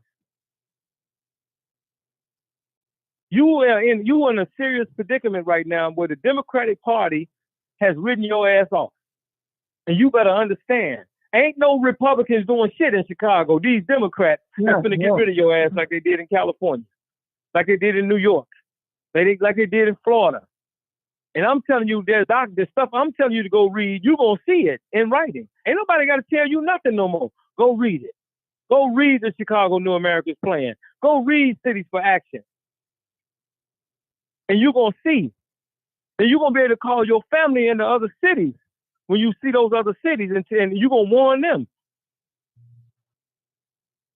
Stop finding something wrong with yourself all the time and your people. But you don't say nothing about what these goddamn other people doing. You ain't saying nothing about what they doing. All you doing is want to beat up on yourself. Who trained you to do that? Who told you to hate yourself like that? And what I'm saying to y'all, I'm saying in love to you. Don't think that I'm beating up on you. I'm telling you, from 25 years of being out here on the ground, knowing that we got an enemy, we sounded an alarm. When you hear our voices, We here sounding the alarm because we care about you. We don't hate you. The people that hate you are the ones that you looking around and looking over, and you don't see what they're doing. You don't want to see. And Mark, I want to add to that. And I agree with Mark. We are coming from the position of love and concern for our people. I came through the civil rights movement. I was very active. I was that teenager out in the streets of Jackson, Mississippi, doing everything we could to stop those racist white supremacist Ku Klux Klansmen down in Jackson, Mississippi. And for those of you who are educated, and those of you who may have some money, if you're Black, it doesn't make a difference. I'm living here in Hyde Park. Where I live, it takes hundreds of thousands of dollars to live here. But right across the street from me, they get illegal economic immigrants living in the hotel, and they are not paying anything for it. We're paying for it. The taxpayers of the city of Chicago. So understand what we're saying. This stuff is real. They don't care about us being educated or having money. They don't care. You are Black. That is the beautiful commonality that we have. We are Black. We are the Alpha and the Omega. The Creator put us in this position. And we are allowing men to destroy us, to destroy our self-esteem, to invalidate us. So my sister, who with whom I had this conversation with, get the Chicago New Americans plan and on your block, in your community, read it and start teaching the people on that block, in that community. As you said, we control our community. Well, take control of your block and start teaching to save those babies on your street. It's not about me anymore. It's about our children, our future. We talk about we love our children, but really, if you really think about it, do we really love our children? Because if we did, we would not allow these things to happen to us. No other race of people would allow this to happen to them and their children. And you talk about Planned Parenthood, talking about Black women have the right to make a decision. Yes, you do. Yes, we do. Well, if you love Black women so much, why are you ready to kill their 9 and 10-year-old babies? To be a rice play gun in the park, and the police drove up on him and shot him several times, killed a baby. These white people don't give a damn about us. The system doesn't give a damn about us. We have got to take back what God has given us. And that's the ability to do whatever we can and want to do when we put our minds to it. We've got to stop attacking each other. We didn't get it. We could not create all these problems for ourselves if we wanted to. This is a system that we live under. So my dear sister, take this plan, go to your community and start teaching. Research, study. As Alpha said, this is a 24/7 job. I don't want to be doing this, but I cannot give up on our people and our children. I have grandchildren. This is not about me. I just want to reiterate the part about land. Because people, I listen to people talk, our elders and everybody, and they say, well, that's the same thing that white folks did to us, and that's what they said about us, and this, that, and the other, right? But history has shown us that every time we invite someone into our communities or into our land, they overtake us. They don't show any gratitude. They come in and subdue us. You understand? So when they tell us that we should allow people into our communities, I want you all to remember this, that we are the only people on this earth that don't have a land to call our own. So our communities are the only thing that we have right now. And we should not be willing to give that up. Because if we do, we're going to be homeless. We're going to be living in garages like our people are living in California, the ones that were bombed out of their homes, forced out of their homes. People were killed because the illegal immigrants wanted to come in and take over the community, and they did that. Now you got black people renting garages in California because they were forced out of their homes, and yet some of them can't afford to pay their rent here. So we have to hold on to what little bit we have, family. And I need y'all to also understand that, like I said, we're getting close to this reparations discussion. The deal, rather, not the discussion, the deal. And we must understand that this is not only about money. We must have land. If we have money and no land, we're still slaves. You're not independent and you're not free. And I'm going to prove it to you. Look at all of these athletes and these entertainers and all of them. Look at them. They got all of this money. But they have these white Jews controlling them. They can't build a grocery store in the community. Only thing they can do is put up a basketball court or a playground. Or go give a nonprofit a $1,000 check or something like that. They are under contract to say that they cannot do nothing that would help improve their community. What good would it be for us to get these big checks and then we go out and spend the money? The Chinese, the Arabs, the Jews, the white folks, and all of them, we take the money right back to them because we're going to go buy Cadillacs, Teslas, jewelry. We're going to go to the weed dispensary, the liquor store. We're going to go buy gym shoes. We're going to buy clothes. We're going to go buy homes.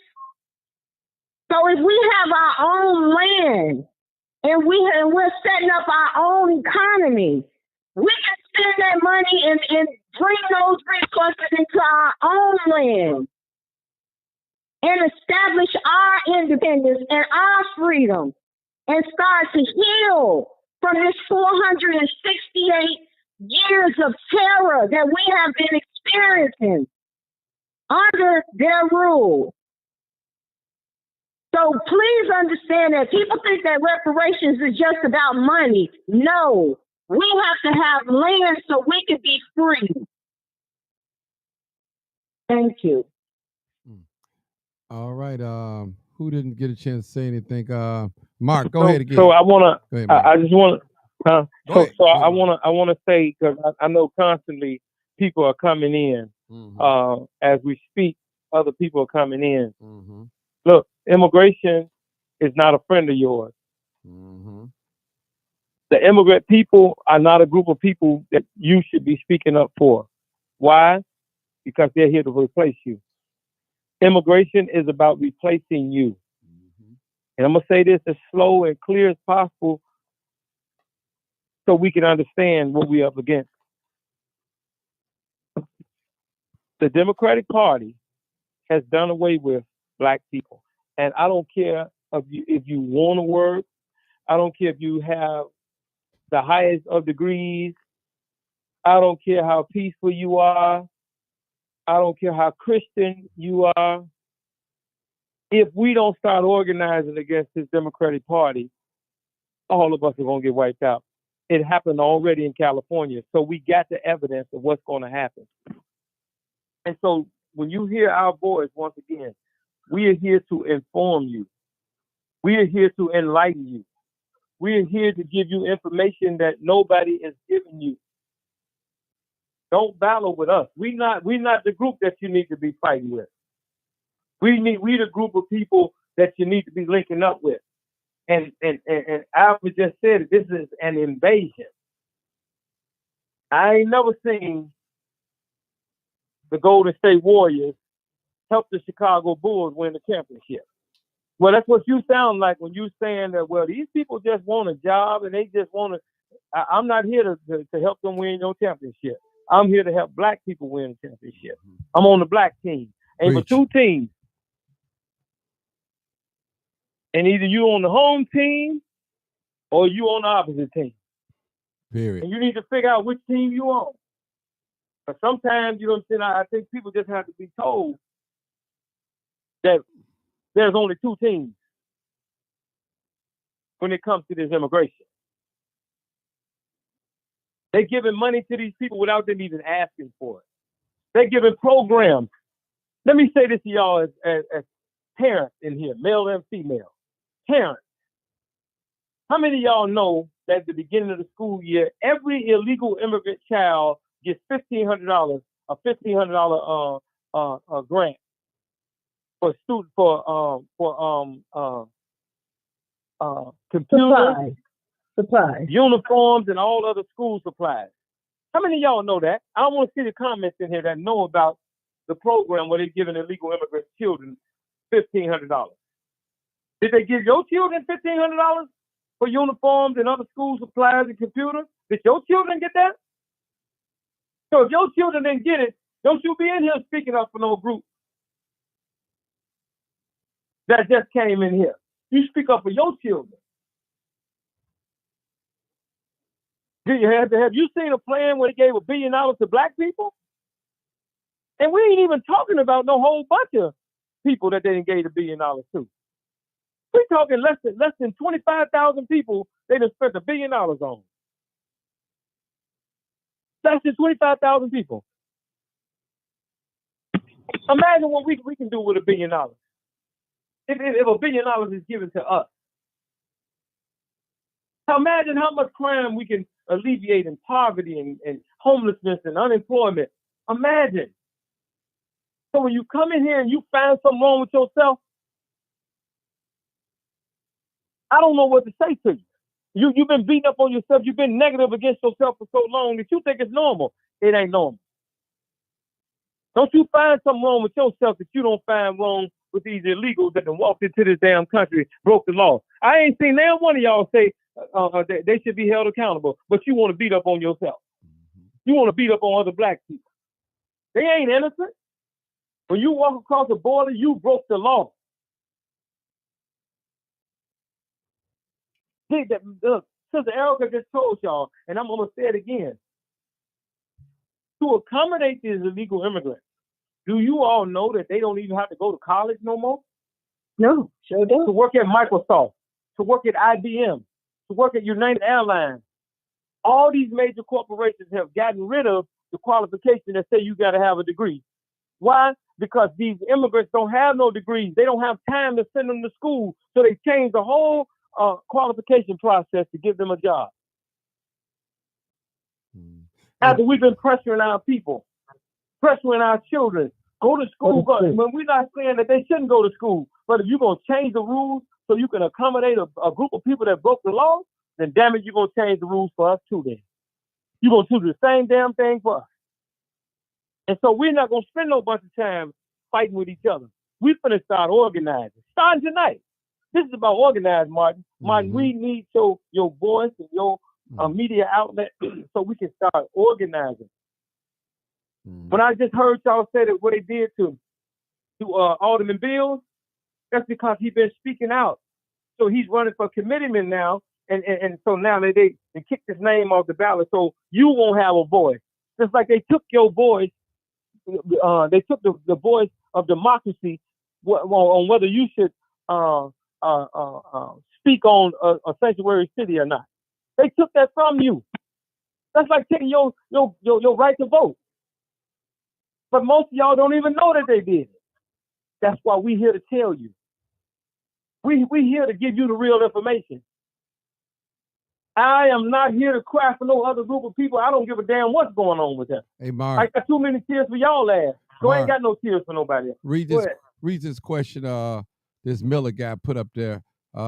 He said, bro, you tripping on the qualification. It's called equality for those that can't afford school or have privilege to go to school. It ain't all about the migrants. What did he say? Read it again. I was saying the same thing too. Hold on, let me read it again. Let me try. Bro, you tripping on the qualification. It's called equality, I guess. Equality. I guess that's the way he's better. For those who can't afford school. Hey man, look. Yeah. Go ahead, Mark. Go ahead. Hey, listen. You got another question to ask? I don't have time to be. I heard that. Go ahead, Mark. To stuff like that. You know what I'm saying? I ain't got time to respond. Listen. Let me say this to us, right? So, we are said to be at zero wealth in less than 10 years if we don't organize and speak up and help our people. I don't have time that after I'm trying to explain to my people that we are under attack, that another person would ask a question to further go off into us battling with one another. Right. The enemy is too great for me to pay attention. I'm talking to those that want to learn, that want to know what's going on. And matter of fact, I'm only talking to those that want to learn, that want to know what's going on, because we done did too many hours of study, of sleepless nights, reading this information that we coming out giving you, that we had to remember it, so that when we come in these rooms and come on Facebook Live and stuff, we able to spit it without even having to go back to the document. They literally have in the Chicago New Americans plan where it says that immigrant children will be the next generation of Chicago workforce. Mm-hmm. What is that to say about your children? They're going to lock your damn children up if you don't speak up for them. Mm-hmm. Brother Mark, so can you give a rundown on the people, the other organizations and the other people that from other countries that signed on to this, that supported it? Yeah. So when you read the Chicago New Americans plan, you're going to see groups like the Asian American Association, the Jewish Federation, the Muslim Women Resource Center, Africa International House, the United African Organization, PAISEA for the Hispanics, UNO for the Hispanics. All of these groups then got together to do away with you. This is not 5 years ago. This ain't 10 years ago. The world has changed around you, right under your nose since the pandemic. When they told you to go in the house, the Chicago New Americans plan was being implemented where they put these people to work. And they don't care if you got a PhD or you're a GD. They don't need your ass no more. And the only way you're going to be included is you're going to have to stand up, especially y'all young people, because the future belongs to y'all. You are under attack. This is an invasion that's happening. You don't have no tears to cry for nobody else. And if you got tears to cry for somebody else, don't do it in front of me. I'm not interested in seeing it. This is about you. This is about our children. This is about us. That's what we own right now. I ain't no people of color. I ain't no black and brown. I don't care about no diversity, equity, and inclusion. I strictly care as a black man about black women and children and black people and black families, our people, because everybody else is caring only for their people. You better wake your ass up to what you think is going on. Because we telling you exactly what's going on. We telling you that the Democratic Party in Chicago, that they getting ready to have the Democratic National Convention here. Y'all gonna see them have Biden take a seat while they pick the new person that the Democratic Party gonna run for president. They come in here so they can solidify the agenda of pushing you off the land. They did it in California already. They did it in New York already. They did it in Washington, D.C. in some parts. They did it in Minneapolis, Minnesota. And they're going to do it to your ass in Chicago if you don't get your ass up and get involved. And I'm speaking to you out of love. I'm not beating up on you. I'm speaking like this because I want you to know how serious this is and how much we love you. These three people you hear on this thing with Martin, we're the ones that sit up all night long researching and calling one another so that when we come before y'all, we know what the hell we talking about. This ain't no guessing game for us. And if they get Chicago, it's over for us. You damn right it's over. Hell yeah, it's over.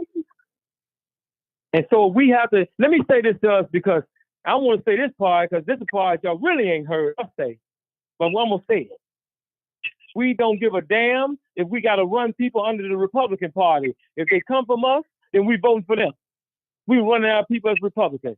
I ain't no goddamn Democrat or Republican. I don't give a shit about neither one of the parties. But if we can use the party to run our own candidates, then goddamn it, you know what I'm saying, we'll vote Republican too. Don't tell me about how racist the Republicans are. There ain't no damn Republicans in power in Chicago. These Democrats that's been doing this stuff. And so we're going to use this Republican Party. We want your ass to come vote for the candidates that we run into. We here to save your goddamn existence. And for those of you, what the Democratic Party don't like about what we doing. We don't like what the hell they doing to us. Don't give a damn what Danny Davis don't like. The hell with what Danny Davis don't like when he doing what them Jews tell him to do against us. I don't care about that nigga being 80-something years old. He know exactly what he doing. He ain't like Mama Doris at 80 years old and still loving the people. That nigga done sold us out.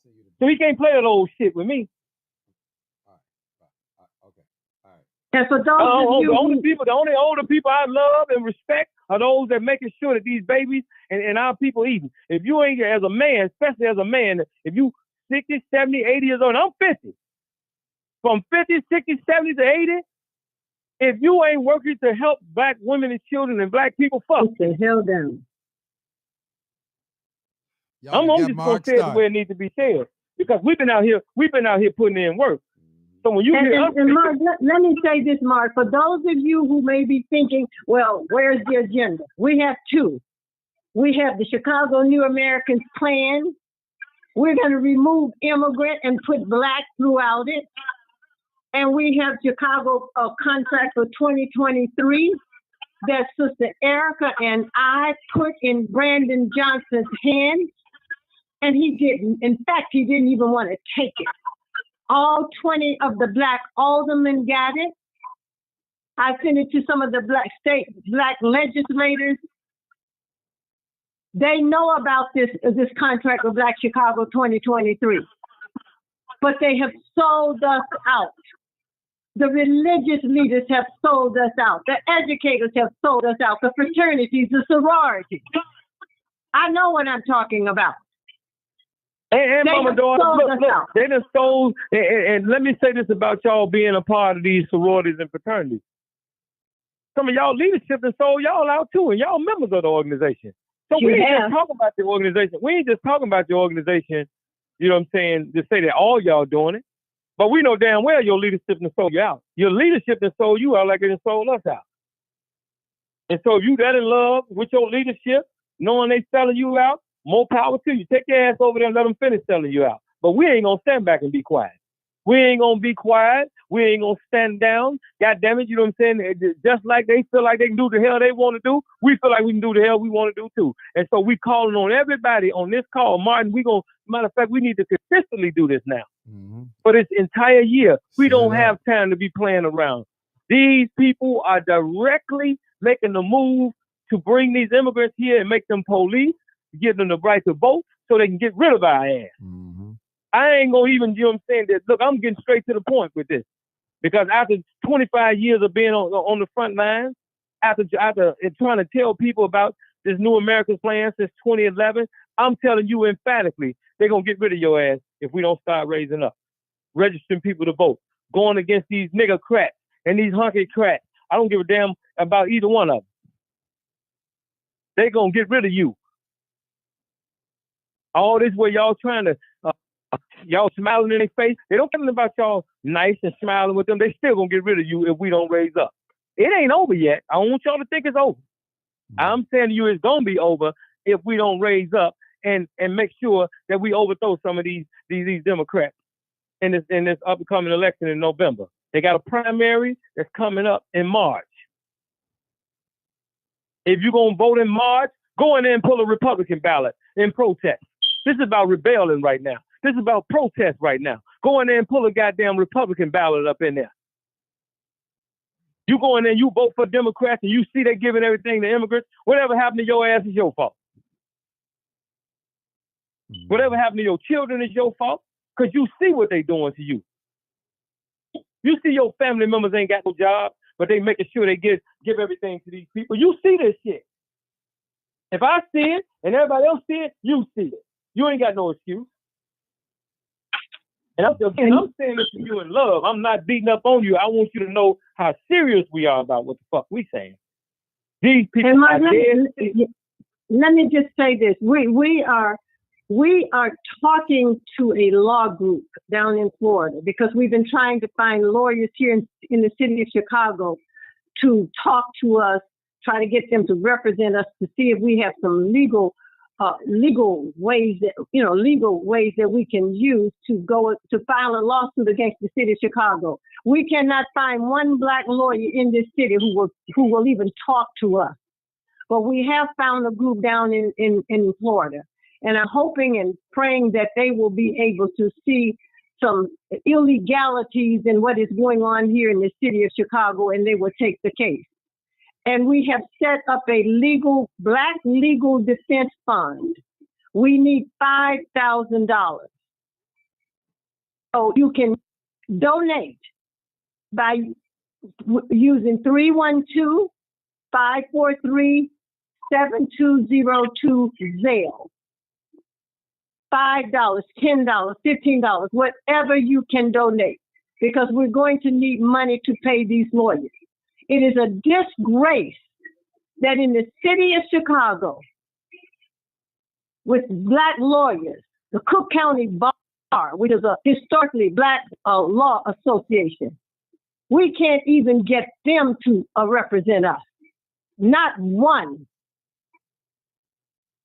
That is a sin and that's a shame, because these lawyers stand on the shoulders of giants like Eugene Pincham, Larry Kennan, Standish Willis, who just given everything that they have before Eugene Pincham's death and Larry's death.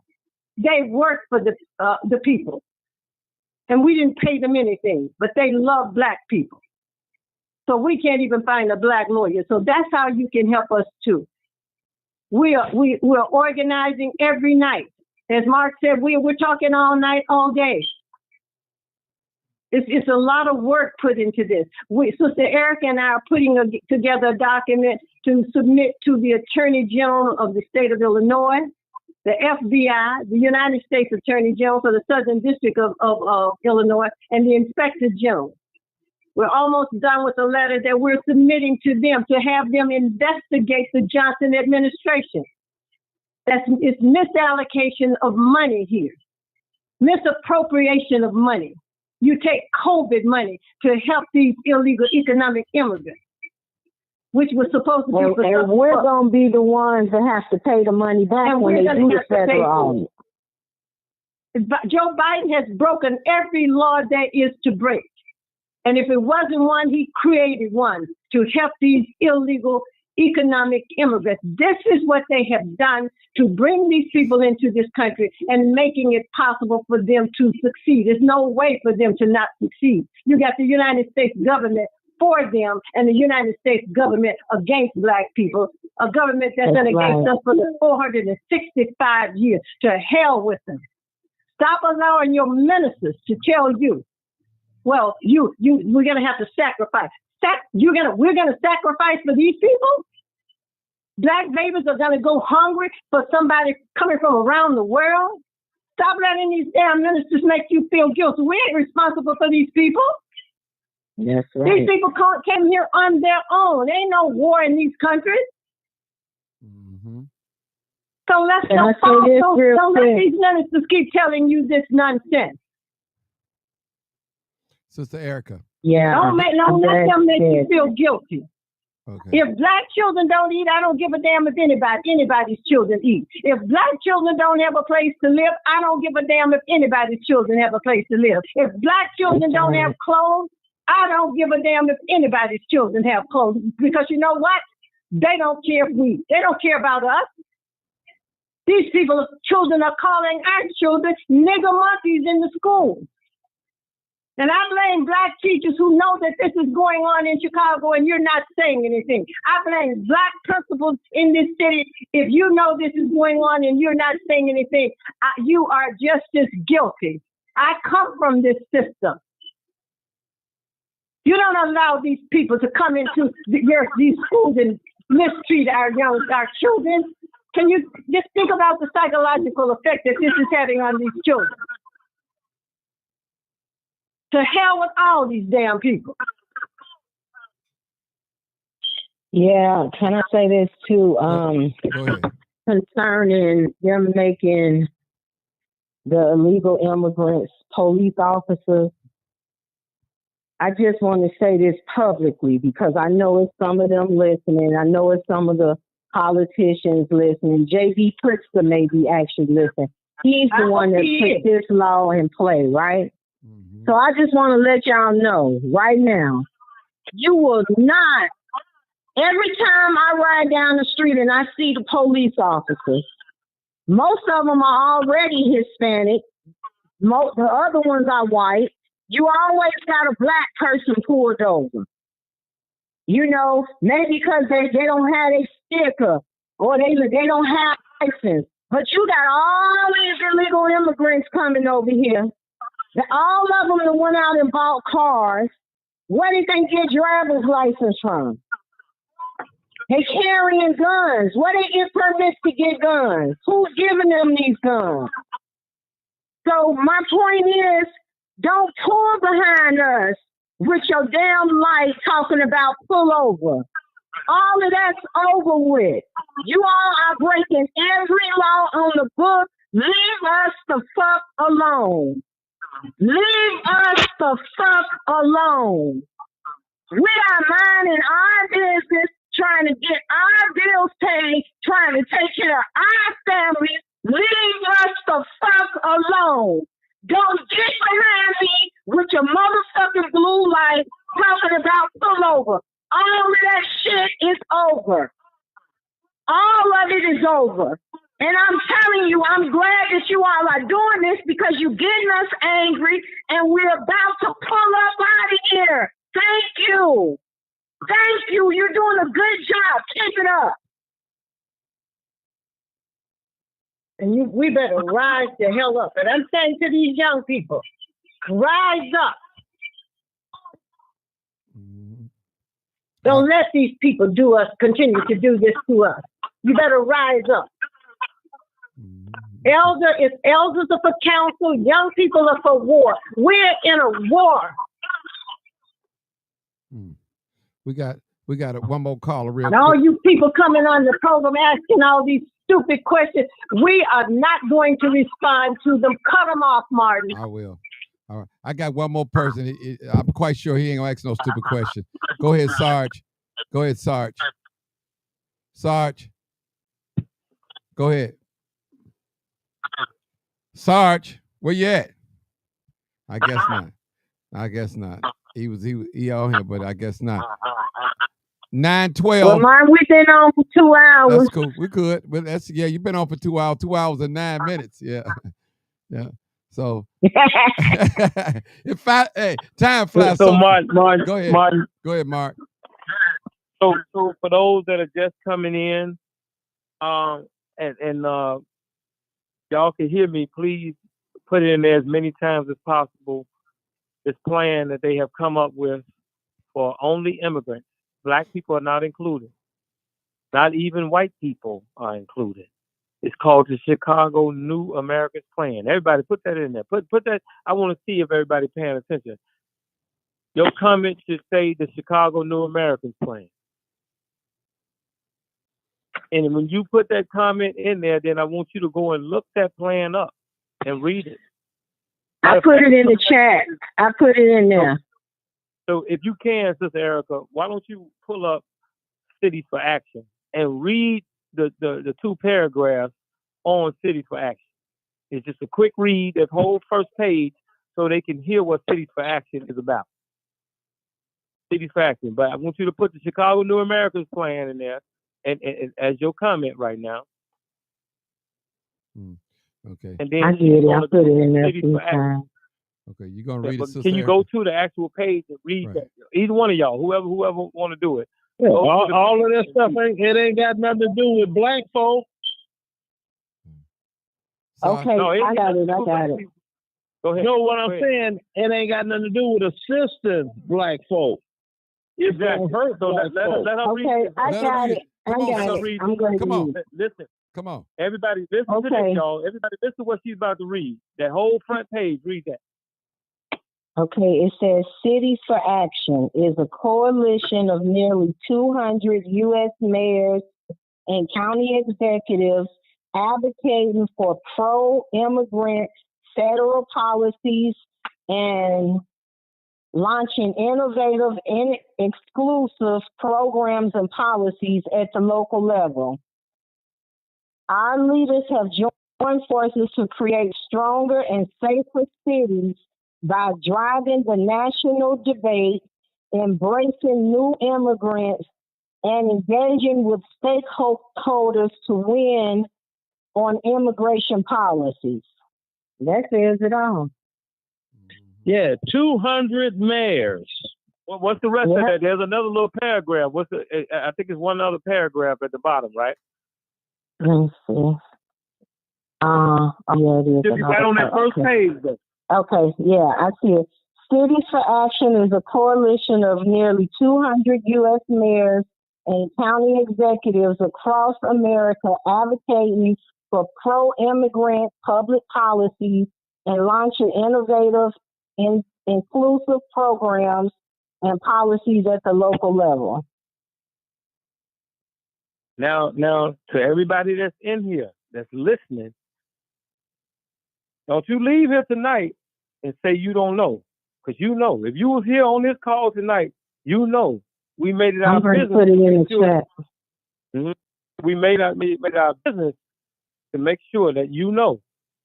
And so what we want you to do is take this information and you send it to a family member. And you have that family member to send it to a friend. And you have that friend to send it to their family members. And on and on and on and on. Everybody in this city needs to know about the Chicago New Americans Plan, and you need to know about Cities for Action. Now listen to the name of the plan now. If they say the Chicago New Americans Plan, then what the hell do they plan to do with you? If they got a plan for the new Americans, what the hell? Oh, let me finish this. Let me finish saying this. If they got a plan that they saying that they're going to take care of new people, then what the hell you think they're going to do with you? They ain't been taking care of you already, and then they came up with a plan for new Americans. If you didn't get nothing, like Dr. Claude Anderson said, as second-class citizens, then what the hell you think going to happen with them moving you down to fourth-class citizenship? If you sit at home and don't do nothing, then whatever happens to you and your children, whatever happens to all the rest of us, is just as much your fault as it is those that's perpetrating the crime against you. You don't have the luxury to sit back and don't say nothing. We're not going to let you off that easy. It's time everybody put in some work.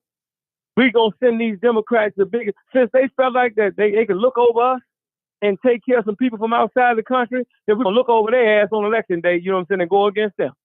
They done win against you, so you take your ass and go against them. See, and that's what's got to happen. Let me say this quick part, because this said that it's nearly 200 U.S. mayors and county executives advocating for pro immigrant federal policy. So now you all understand why Brandon is doing the things that he's doing. Brandon is there to push a pro-immigrant agenda. That's it, that's all. When Brandon came into office, and y'all know it, because me and Sister Doris came on this platform several times to try and get you all to bag us with the contract with Black Chicago. And you all refused to do it. I told you all, Brandon is going to push the LGBT agenda, open border, pro-illegal immigrants. I told y'all that 50,000 times, and now it's happening. So, what we have to do is something to counteract this, because some of us helped him to get in there, and some of us are part of this problem. So when we talk about people taking accountability, all the people that voted for Brandon, you all should be the first people that's standing up trying to help us right now. Amen. And that's real talk. That's real talk. The thing that I've been saying, and I've been saying it, I'm like, look, there is no Republican candidate that has run for 100 years in Chicago for whatever. We know that, okay? That's a no-brainer. The only choice is not voting. And you have people in my family, my own family members fighting against me. I'm like, well, just don't vote. No. See, because if you don't vote, I'm like, what do you mean if I don't vote? If you don't vote and you get screwed over, okay, you ain't getting screwed over about who you voted for to do it to ya. Hey, but Let's be real. Let me say this, Sarge. I don't mean to cut you off, but let me say this. See, it ain't that we're not gonna vote. No, we're gonna run some of our own people and vote for our own people that come from amongst us. Yes, and And but we know this. But what I'm saying is, so far, hear me out now. Hear me out. Okay, I got you. Go ahead. So far, it hasn't been any that has come to assist and help the common man as a black people, except here in Washington. Outside of that, name me a name. Well, see, we done moved all the way from the 80s. No, hold on now. I got you. But name me a name. We ain't trying to name no names because we ain't got time to be naming them niggas. We talking about No, what's you now. can't name a name because it I ain't know, I their got you. one. Is what I'm totally saying. agree with you. I totally agree with you. And I'm saying, let me it's 2024. Let's move forward. I ain't really said too much tonight now. And y'all can agree on that. I ain't really said too much tonight. We're in like the third hour of the show almost. I ain't said too much. Now, not voting, a non-vote is a vote for the opposite side, is what people need to understand. See, every non-Democrat vote is essentially a Republican vote. Do you feel me? See? Because each non-Democrat vote is one vote that don't count against a Republican candidate, you see? And if that happens enough in Chicago, eventually you're going to get some Republican candidates that are going to recognize and be like, hey, look, these black folk are very dissatisfied with what's been going on. And then look at the record of Chicago. Chicago been Democrat run lock, stock, and barrel for 100 years. Y'all know this. That ain't nothing new to y'all. Y'all ain't nothing to y'all. So you know this. But see, there's some other stuff that's going to be going on in California that ain't hitting nationwide news. See, you got these illegals going to California, getting jobs. They get hurt intentionally on their job. They get dogged on their workman's comp and got their lawsuits set up. Then they change their name to something else and get a whole new job and do the same thing there and the same thing and the same thing. You got some of them got 5 different names. They getting 5 different doggone workers' compensation checks and 5 different lawsuits. Finna get paid. Okay, Sarge. Ain't nobody talking about that. All right. I'm done. All right. We got. Hey, Mark. Before you say something, we got one Martin, last. Go ahead, Doris. We got one last call. Martin, Go ahead. Go ahead. this is what I want to say. This is a 200-year history of immigration. Mm-hmm. And those of you who are on this call tonight, the book is called Back of the Hiring Line by Roy Beck. And I just want to read something to you. Let's hear it. They're asking the wrong question. They should be asking, why have federal political powers been used to increase mass immigration to a level that systematically removed the occupational career ladders from the grasp of most African Americans? This is what happened in the 1800s. We're right back in the 1800s. What's happening to us is exactly what happened 200 years ago. So again, I will say you can help us. 312-543-7202. We've got to learn to finance our own liberation and our own independence because no one else is going to do it for us. So I thank everybody for being on the call, and hopefully next week, same time. Okay.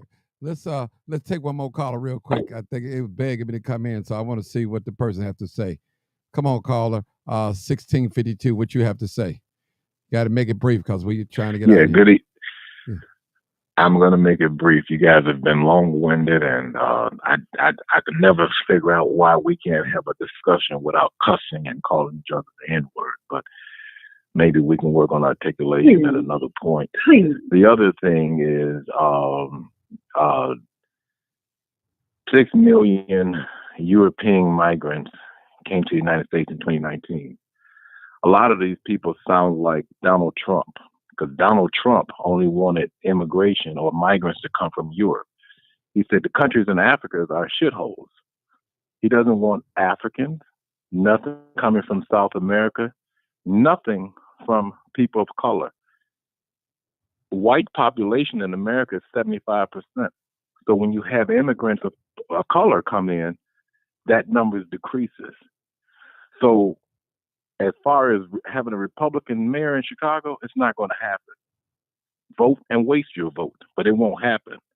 The other thing is, most black folks are not voting Republican, and they have very good reasons not to. So the black population shifting to Republicans in mass, it won't happen. You can preach, spread propaganda all you want. It won't happen. We're not spreading any propaganda. But, let me finish. I didn't interrupt. No, we are not spreading. Let us finish. Hold on one minute, Mama Doris. But you know what I'm saying? But these old scared black men, y'all ain't got to listen to them no more. Go ahead, finish what you're saying. We ain't scared of no white folks. Go ahead, finish what you're saying. And I want to rebut them. When people, when people of color come to, we ain't no goddamn people of color. We ain't no people of color. Okay, well, let them talk, y'all. Let them talk, y'all. Go ahead. Go ahead. Let them finish. Let them talk. And, I said it too. Don't tell us damn thing. Okay, hold on. Don't give a damn about no Africans either.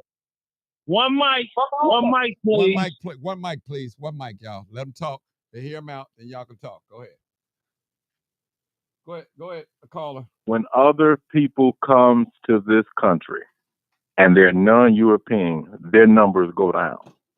But we fall into this mentality where we want to protect the status quo. We want to protect their membership. We want to protect their 75%. We want to protect them. Now, if you think Republican got your best interest at heart, go ahead, vote for them. Go ahead, vote for them. But we don't care nothing about no Chicago Republicans, no Chicago Democrats. won't have a Hey, Republican there. look. Hey, man, They won't, let me they say won't this have to a you. Let me Republican say this there. to you as And what a I'm saying is what I'm black man. saying as I'm well. saying it to you as a black man. Stop spreading that fear. European migrants Stop have come spreading here. that fear. I don't care about no white folks or in no Mexicans or none of them. 2019. Nigga, you don't run no, you don't control us. Old scared ass nigga, you don't run and control us. Don't you come around, and don't hang up on them, because I want to talk to a man to man. Don't be spreading that old fear and all that shit. You need help. You need help. You hate yourself. That's what's wrong with you. You hate no, yourself. I hate motherfucking house nigga. You can't even articulate. You can't articulate. Fuck you, I ain't no man you'll ever talk to. Self-hatred. You are goddamn intellectual. I ain't no motherfucking hunky fat ass nigga. You can hate I ain't no hunky fat ass nigga. We don't want to hear that old scared ass shit. You're nothing but a slave coon. Let me talk to him man to man. Let me talk to him man to man. Hey, let me tell you something, man. You ain't being no man. Let me say you ain't being no man. You coward ass motherfucker. You know what I'm saying? Exactly. Your bitch ass ain't stood up people. All right. You ain't said nothing while they pressed over. You're not a man. Okay. I'm talking to you like that. That's your grown motherfucker, old ass man. Hey, hold up. That's your definition of a man. Don't be saying that weak ass shit around no women and children. I'm in the room. Look in the mirror and check yourself. The hell you think you talking to? Nigga, we don't fear no motherfucking white folks. You fit cotton out of white folks' ass, nigga. Fuck them white folks. Yourself because you have been brainwashed. I want to hear that old shit. Or you're not articulate enough. Nigga, I ain't no motherfucking intellectual. I ain't no motherfucking intellectual. I ain't go to one of those monkey ass universities and kiss white folks' ass, nigga. What the fuck wrong with you? You a Republican flunky. That's what you are. I ain't no motherfucking Democrat. I'm Republican. Okay, now initially, if I may make a scared ass shit you talking about while our women and kids suffering, you bring your ass in here, you tell them how they gonna win. Don't you come up in here like you gonna get us in line for them white folks. Nigga, fuck you and them hunkies. Can I say one thing real quick? You can't put us in line for no motherfucking white folks. In fact, why don't you goddamn it take my number down so I can tell you in your goddamn face what the fuck I'm talking about? All that little weak ass, scared ass shit. Nigga, you sound like you 60 years old with that scared ass motherfucking shit. You over 50 years old like I'm 50 years old. And you want to come in here like you going to put us in line for some crackers. Fuck them white folks. Democrats and the Republicans. Fuck them Africans out there too. I don't care about no girl. I ain't no motherfucking people of color. Right. So we're talking about all illegal immigrants, white, otherwise. Goddamn people suffering and shit. You want to come in here and tell us what ain't gonna happen? Tell us what you hear. Tell us what's gonna happen. Give us some goddamn points on what's gonna happen. Stand up and be a man. Grow some nuts, old coward ass nigga. Okay, and can I say this real quick? Let me say this. Mark Carter is the most intellectual black man I know without a degree. Who? No one knows these plans like he does. No one knows these legislations like he does. No one knows these bills like he does. Not even old Mama Johnson or any of them. He's coming from a different angle. He's coming from the angle of where he's trying to check and balance us for these white folks. That's what he. Well, he made the biggest mistake he could have ever made in his life because we are not those kinds of people. To hell with him. You gonna come in here and check us for some white folks?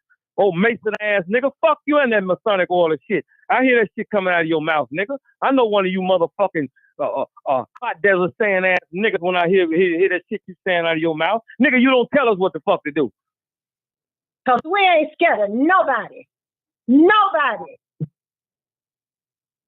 Can I say this real quick? Go ahead, my sister. The brother, he just said that it's no chance of, it being a Republican mayor or, maybe a Republican president or whatever. But one thing I must say to him is 100% dissatisfaction will bring about a 100% change. And we're not all the way there yet, right? We're not all the way there yet because, if we were, it wouldn't be people like that calling in here saying those types of things, Look, and for all these people, hold on, Sarge.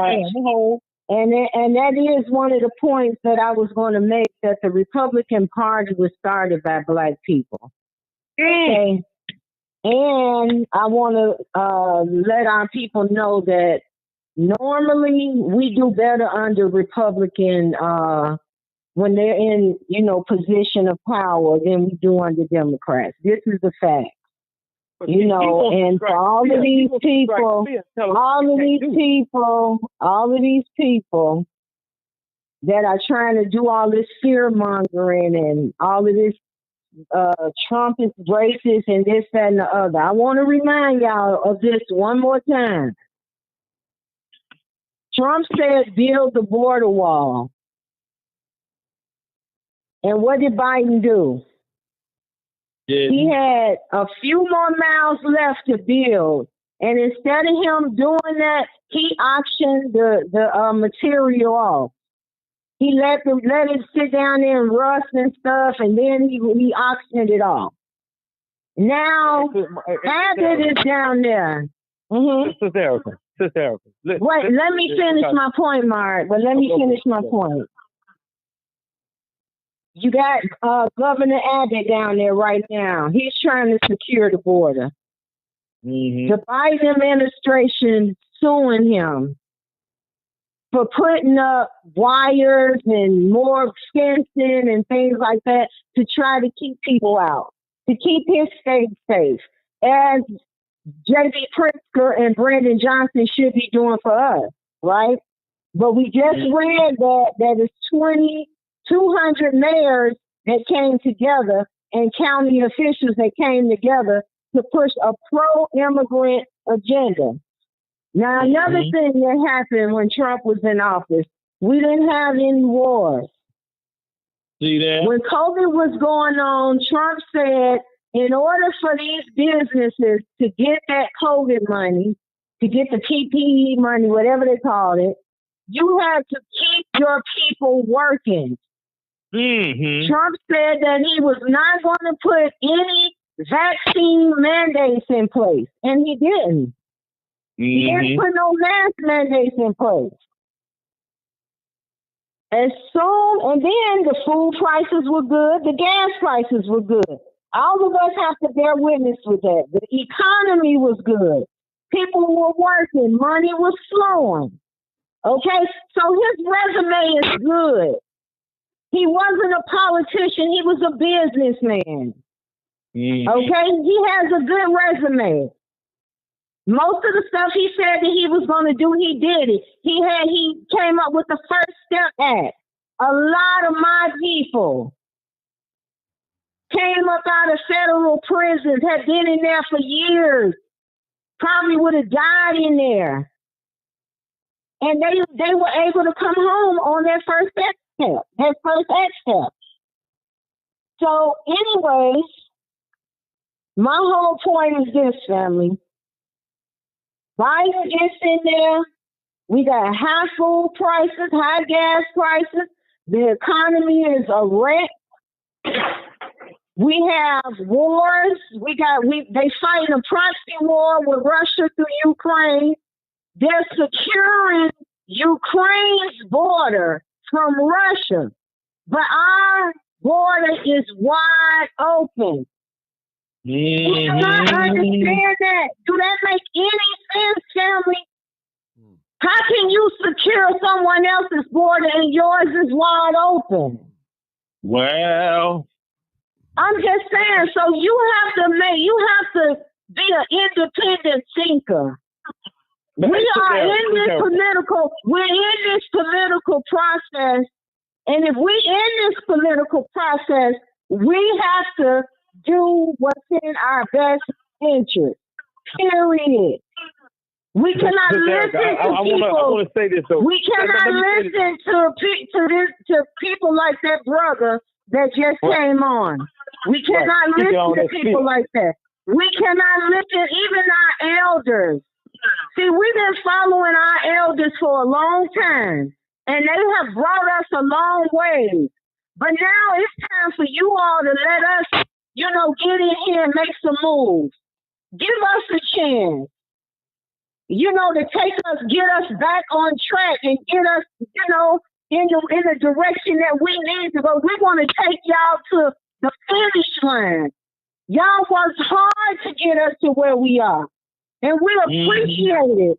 And now we want to finish this race. But we need you all to stand with us, not against us. We are not on this call because we don't love our people. We're on this call because we care. We love our people. So please stop coming against us all the time. Hey, sister, we not pleading. We ain't pleading. Just listen, look, I ain't talking about that, I'm talking to my people. I'm talking to my people. Go ahead. I want us to understand. I want us to understand that if all of us move in one accord, we will win. We will win. But if we all over the place, we're going to be stagnated and we're going to keep losing. Let's change the tide, family. Let's change the tide. This is our time. This is our time. God already gave us everything we need. We got a brain. Anything that we can conceive, we can bring it into fruition. If you want freedom, go to sleep thinking freedom tonight. And when you wake up in the morning, you start doing the things you need to do to be free. And that's how we're going to win. Peace and love. Go ahead, Mark. There you go. I just wanted to just say this as a 50-year-old black man. And I'm speaking of that so they would include my age group as well. You 50 and over, and you come amongst your people, especially your women and children, you give them uplift. You don't come in here and try to instill fear in our people. Those days are over. Well, older black men are going to come and try to get us in line for white folks. We only gonna listen to older black men that stand up for our people. You don't put no fear in us. You don't come in here and tell us what the hell we ain't gonna do. I don't give a damn how old you are. Your parents didn't tell you to have that kind of fear in you. Our grandparents told y'all to stand up for us. And some of y'all didn't do it. Some of y'all did. But listening to you, you one of the ones that didn't do it. Our grandparents was telling y'all and telling us when we were little children to stay together, to build our neighborhoods up, to take care of ourselves. And people like you, dude, you went in there with your selfish ass and got what you wanted, and you left everybody else out. If you want some respect from us, you come and give us respect. But you come in here telling us what them white folks said. Nigga, we don't give a fuck about them white folks or your nigga ass. Fuck them hunkies and you. The hell you think you talking to? And this is outside of the conversation that we're having, because I know that tone in your voice, what you just came with, don't tell me about no goddamn articulate way of speaking, you know what I'm saying? Nigga, I know a monkey, goddamn, and went to college. A real monkey. They took the monkey out of space before they took the smart nigga. So don't come in here trying to tell us how to speak our words. You understand exactly what the hell we saying.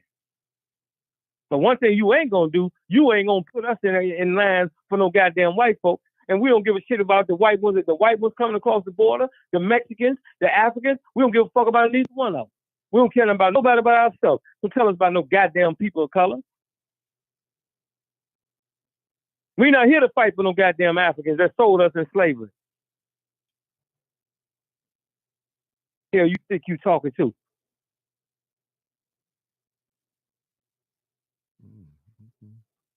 Y'all get serious. Hey, just hold on, y'all. Let me play something real quick. I just have clear it up. This is what we do on this page, people. Hold on. This is y'all been doing tonight. I love it. Welcome to the Martin G. Johnson Show. Live, uncut, unedited. Tell the truth. Shame the devil. I love being black. Everybody was kung fu fighting. That's what we've been doing tonight. Those kids were fast as lightning. In fact, it was a little bit fright. That's what y'all been doing tonight. But we're gonna be fighting on here. I just had to throw that No, in we for just you. we just having a black meet. I We know. just having a black No. conversation, a black family conversation. These people have been to their family reunions and they family meetings, and somebody might just get to raising their voice and get to cussing. You know what I'm saying? We'll get back right. We still family, but we not. Yeah, I mean it could be. Sarge, let me ask you this, Sarge. How old are you, Sarge? How old are you? Me, I'm 60, and it could be worse. Could be like T. Jason, Tyler Perry, touching each other's booty. Hold on, because I want to say this to you as a 60-year-old man, and I'm 50, you 10 years older than me. When our grandparents teaching us, especially our granddaddy was teaching us that when y'all grow up, y'all take care of y'all women and kids. Y'all take care of the black family. They was telling us that, wasn't it? Yeah, but now the thing that went left was with the fucking Democrats. Ooh, that's an F word. I did too late. When the black woman was enticed with that free rent and the other amenities that came with the welfare program.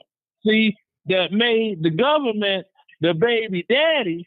Then the domestic violence laws made the police department the big brother that'll whoop on you if you slap his little sister. You see what I'm saying? But let me say this before we get off into Thank you. Let me say this before we don't beat up on our women, right? I know we don't. I'm just saying. I'm saying what happened. Let me. I know where you're coming from, and I know you're coming out of love. But listen to this right here, right? Cause see, there was some men that when the system started breaking up the black family, these same men, like that dude that just got up off here, cause he ain't no 50 and 60. He I hear it in his voice. He a lot older than that.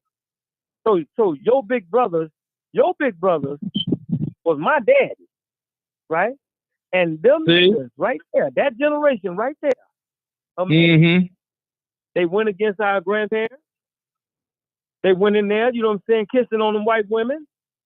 They let them come downtown. They lost their damn mind, and now he wants to check us. So when the system started breaking up the black families, he's supposed to stood up and fought. He didn't stand up and fight. He when he did, he went in there and just gave in. Some of them got on general assistance. Some of them got a job working downtown and abandoned their families and stuff like that. So I ain't trying to hear from no older black man talking no weak shit around me. You know what I mean? Especially the ones that want to check us. Especially the ones that was promoting Oprah and all that liquor licensing. Because did you notice how popular that started becoming?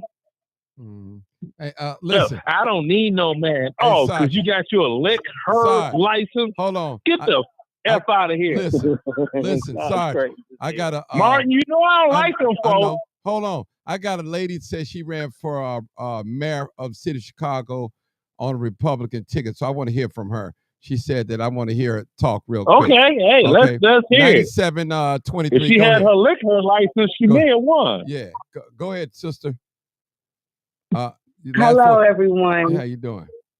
Introduce yourself. Can you hear me clearly? Loud and clear. You've been begging to get on here. I let you on here. I want to hear from you. Now, what you got to say? Yes, I have. You've been begging to come on. Let me hear. Okay, I want to say that I agree with Sarge and a lot of his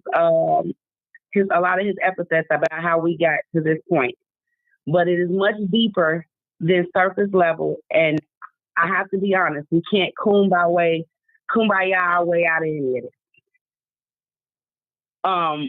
As a Republican, I ran because I do believe in old school values. I do believe in the man and woman dynamic, and I'm an ex-lesbian.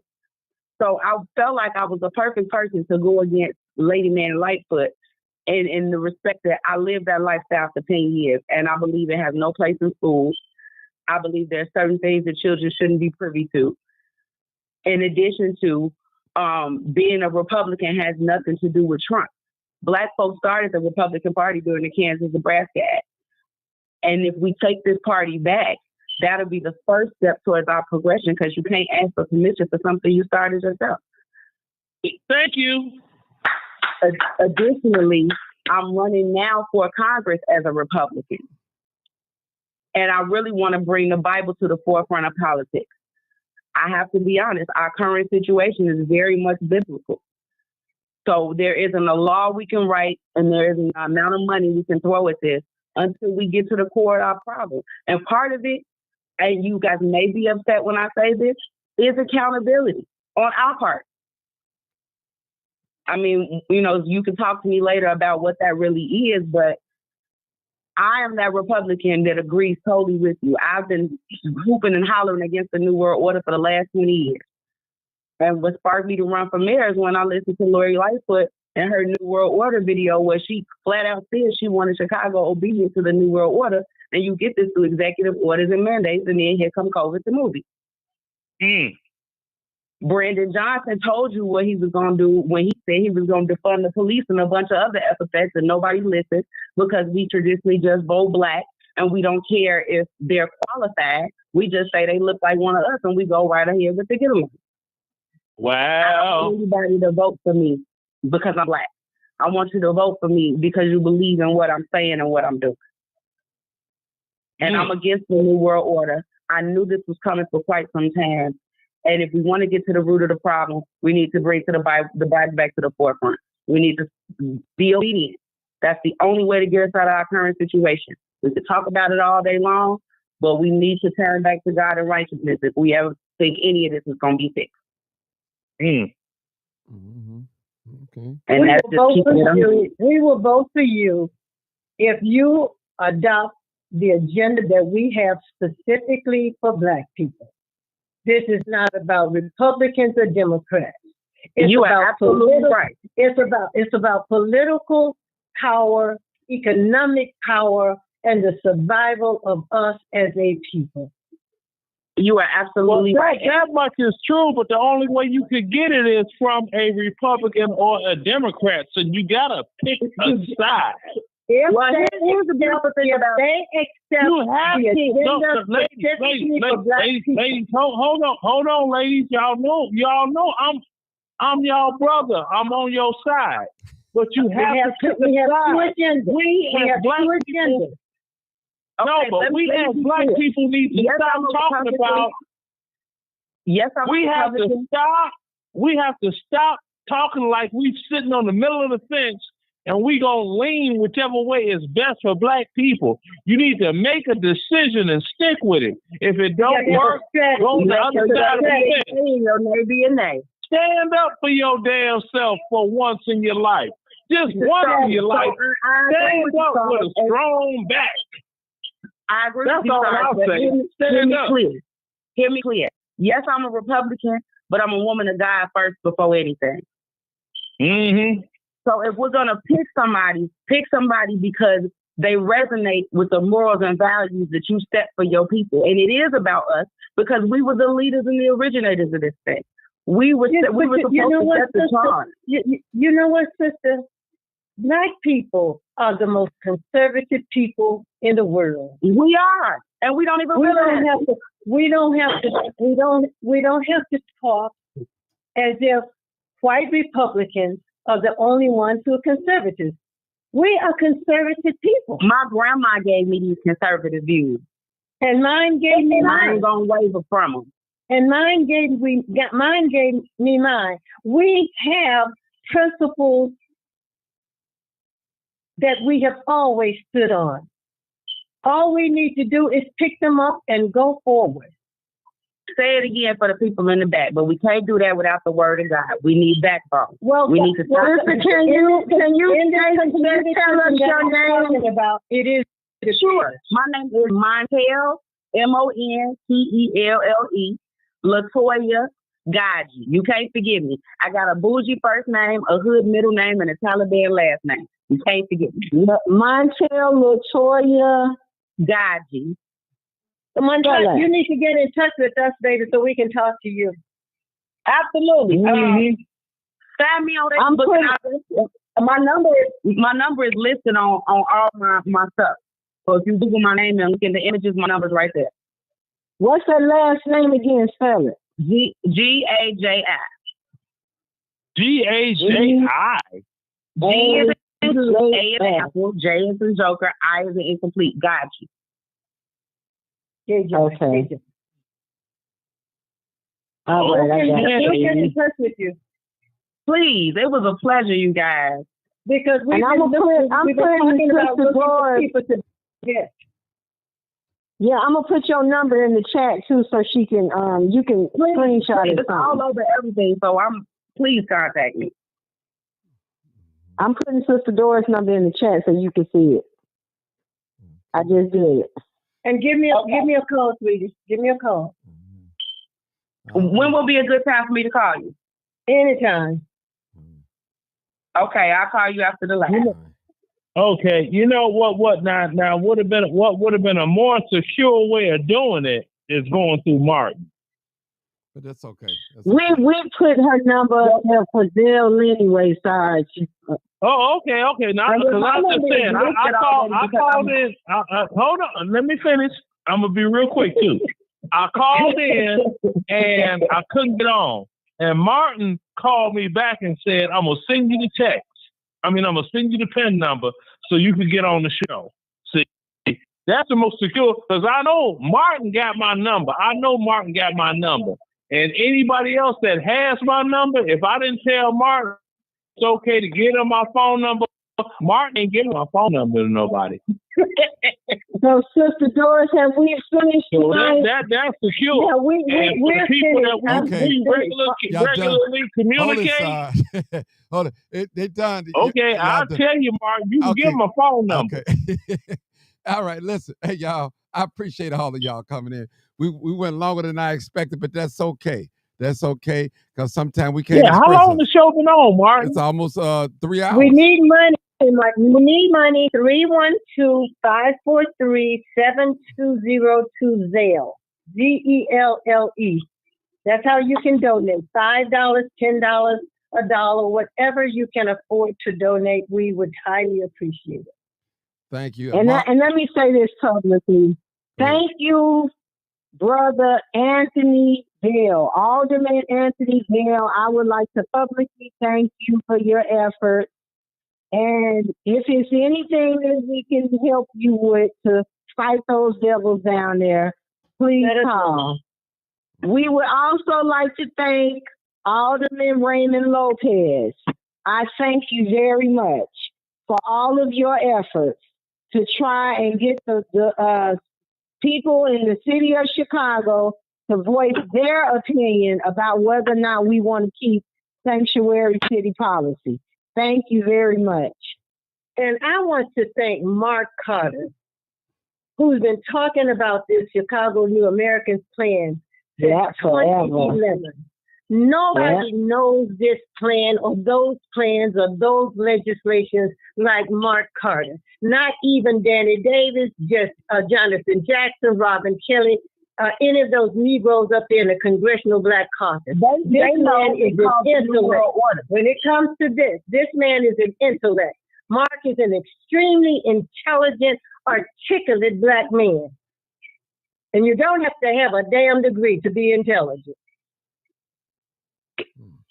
Can I say one thing before we close out? Go ahead. The Chicago plan is part of a much bigger plan called the New World Order, aka Agenda 2030. If anybody wants to know the next step or what we can look forward to, any and everybody needs to start Googling and looking up in mainstream news, current events, what the New World Order is. You cannot keep telling us it's a conspiracy theory, and we can look at mainstream news or today's news and find 15 articles about the New World Order, or we're reading plans to call the Chicago American Plan, aka a component of the New World Order. We need to stop dancing around this and address it head on. And they've been around for a long time. Yeah. Okay. Big fact. And now they're not hiding it. All right. Listen, I Thank you, Brother Hey, Martin. thank you guys. It's been a great evening. Thank you very much. Appreciate you guys. Thank y'all guys for y'all made my day tonight because I wanted to come on and fuss tonight, but I ain't have to. So you guys did it for me. Y'all No. y'all, We don't have time to fuss. We got to get out We here. fucking not for you. Yeah, y'all did all the karate punches. And I'm going to This is my anthem, y'all. I'm fighting, y'all.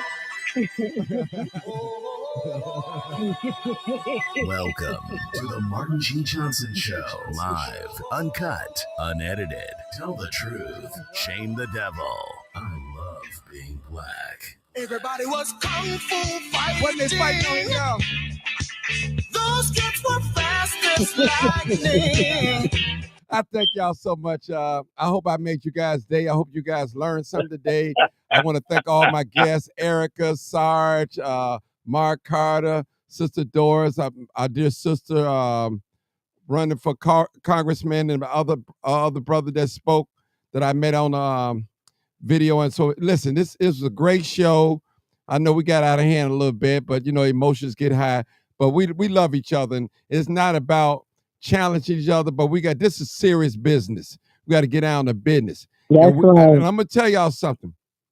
2024 is going to be a different year to me than 23 because I'm only rolling with serious people that want serious thing done. You don't have to be a scholar for me to roll with you. I just need somebody with some courage and some heart. I'll take a person on a basketball team that got a lot of heart over one that got a lot of skill, because the one with the skill, he may not have, he might quit, but I'm taking the one with that heart. He ain't gonna quit, and so that's who I'm rolling with. I'm rolling the one with got the heart. People, we have to fight for our people. A lot of our folks that have made it, they have left us behind. Those of that's not as successful. But what about our grandchildren? And Mark said we cannot blame. See, we doing what the TV want us to do, the social media sites and all. Blame ourselves. This system has been set up. It have created an atmosphere. Now, if anybody want to create an atmosphere of hate, all they got to do is start arguing with one another, calling each other names. That's creating the atmosphere. See, the atmosphere has been set up for black folks in this country. They showing us that, hey, we don't need y'all no more. We know that they're capable of pulling off genocide. So don't act like these white folks ain't capable of pulling it off. They are. They have proven. History have shown us. They've been doing it all the time. Been doing it all the time. But what they doing to us, they doing it like a slow death. It's a real, there's a real slow death. It ain't real right away, but it's slow, slowly. Man, listen, if we ain't careful, we'll be looking like the migrants in the next 5 or 10 years right now, sleeping in police stations, tents and everywhere, like they're doing in California. I'm telling you, because once the migrants get their numbers, they're already angering right now, and they don't have nowhere near the numbers, calling our children the N-word and all that. Come on, people. I got to get out of here, people. I appreciate y'all. This is Live Uncut. You already know what it is. Live, uncut, and unedited. Tell the truth. And what? And shame the devil. And what? I love being black. All right.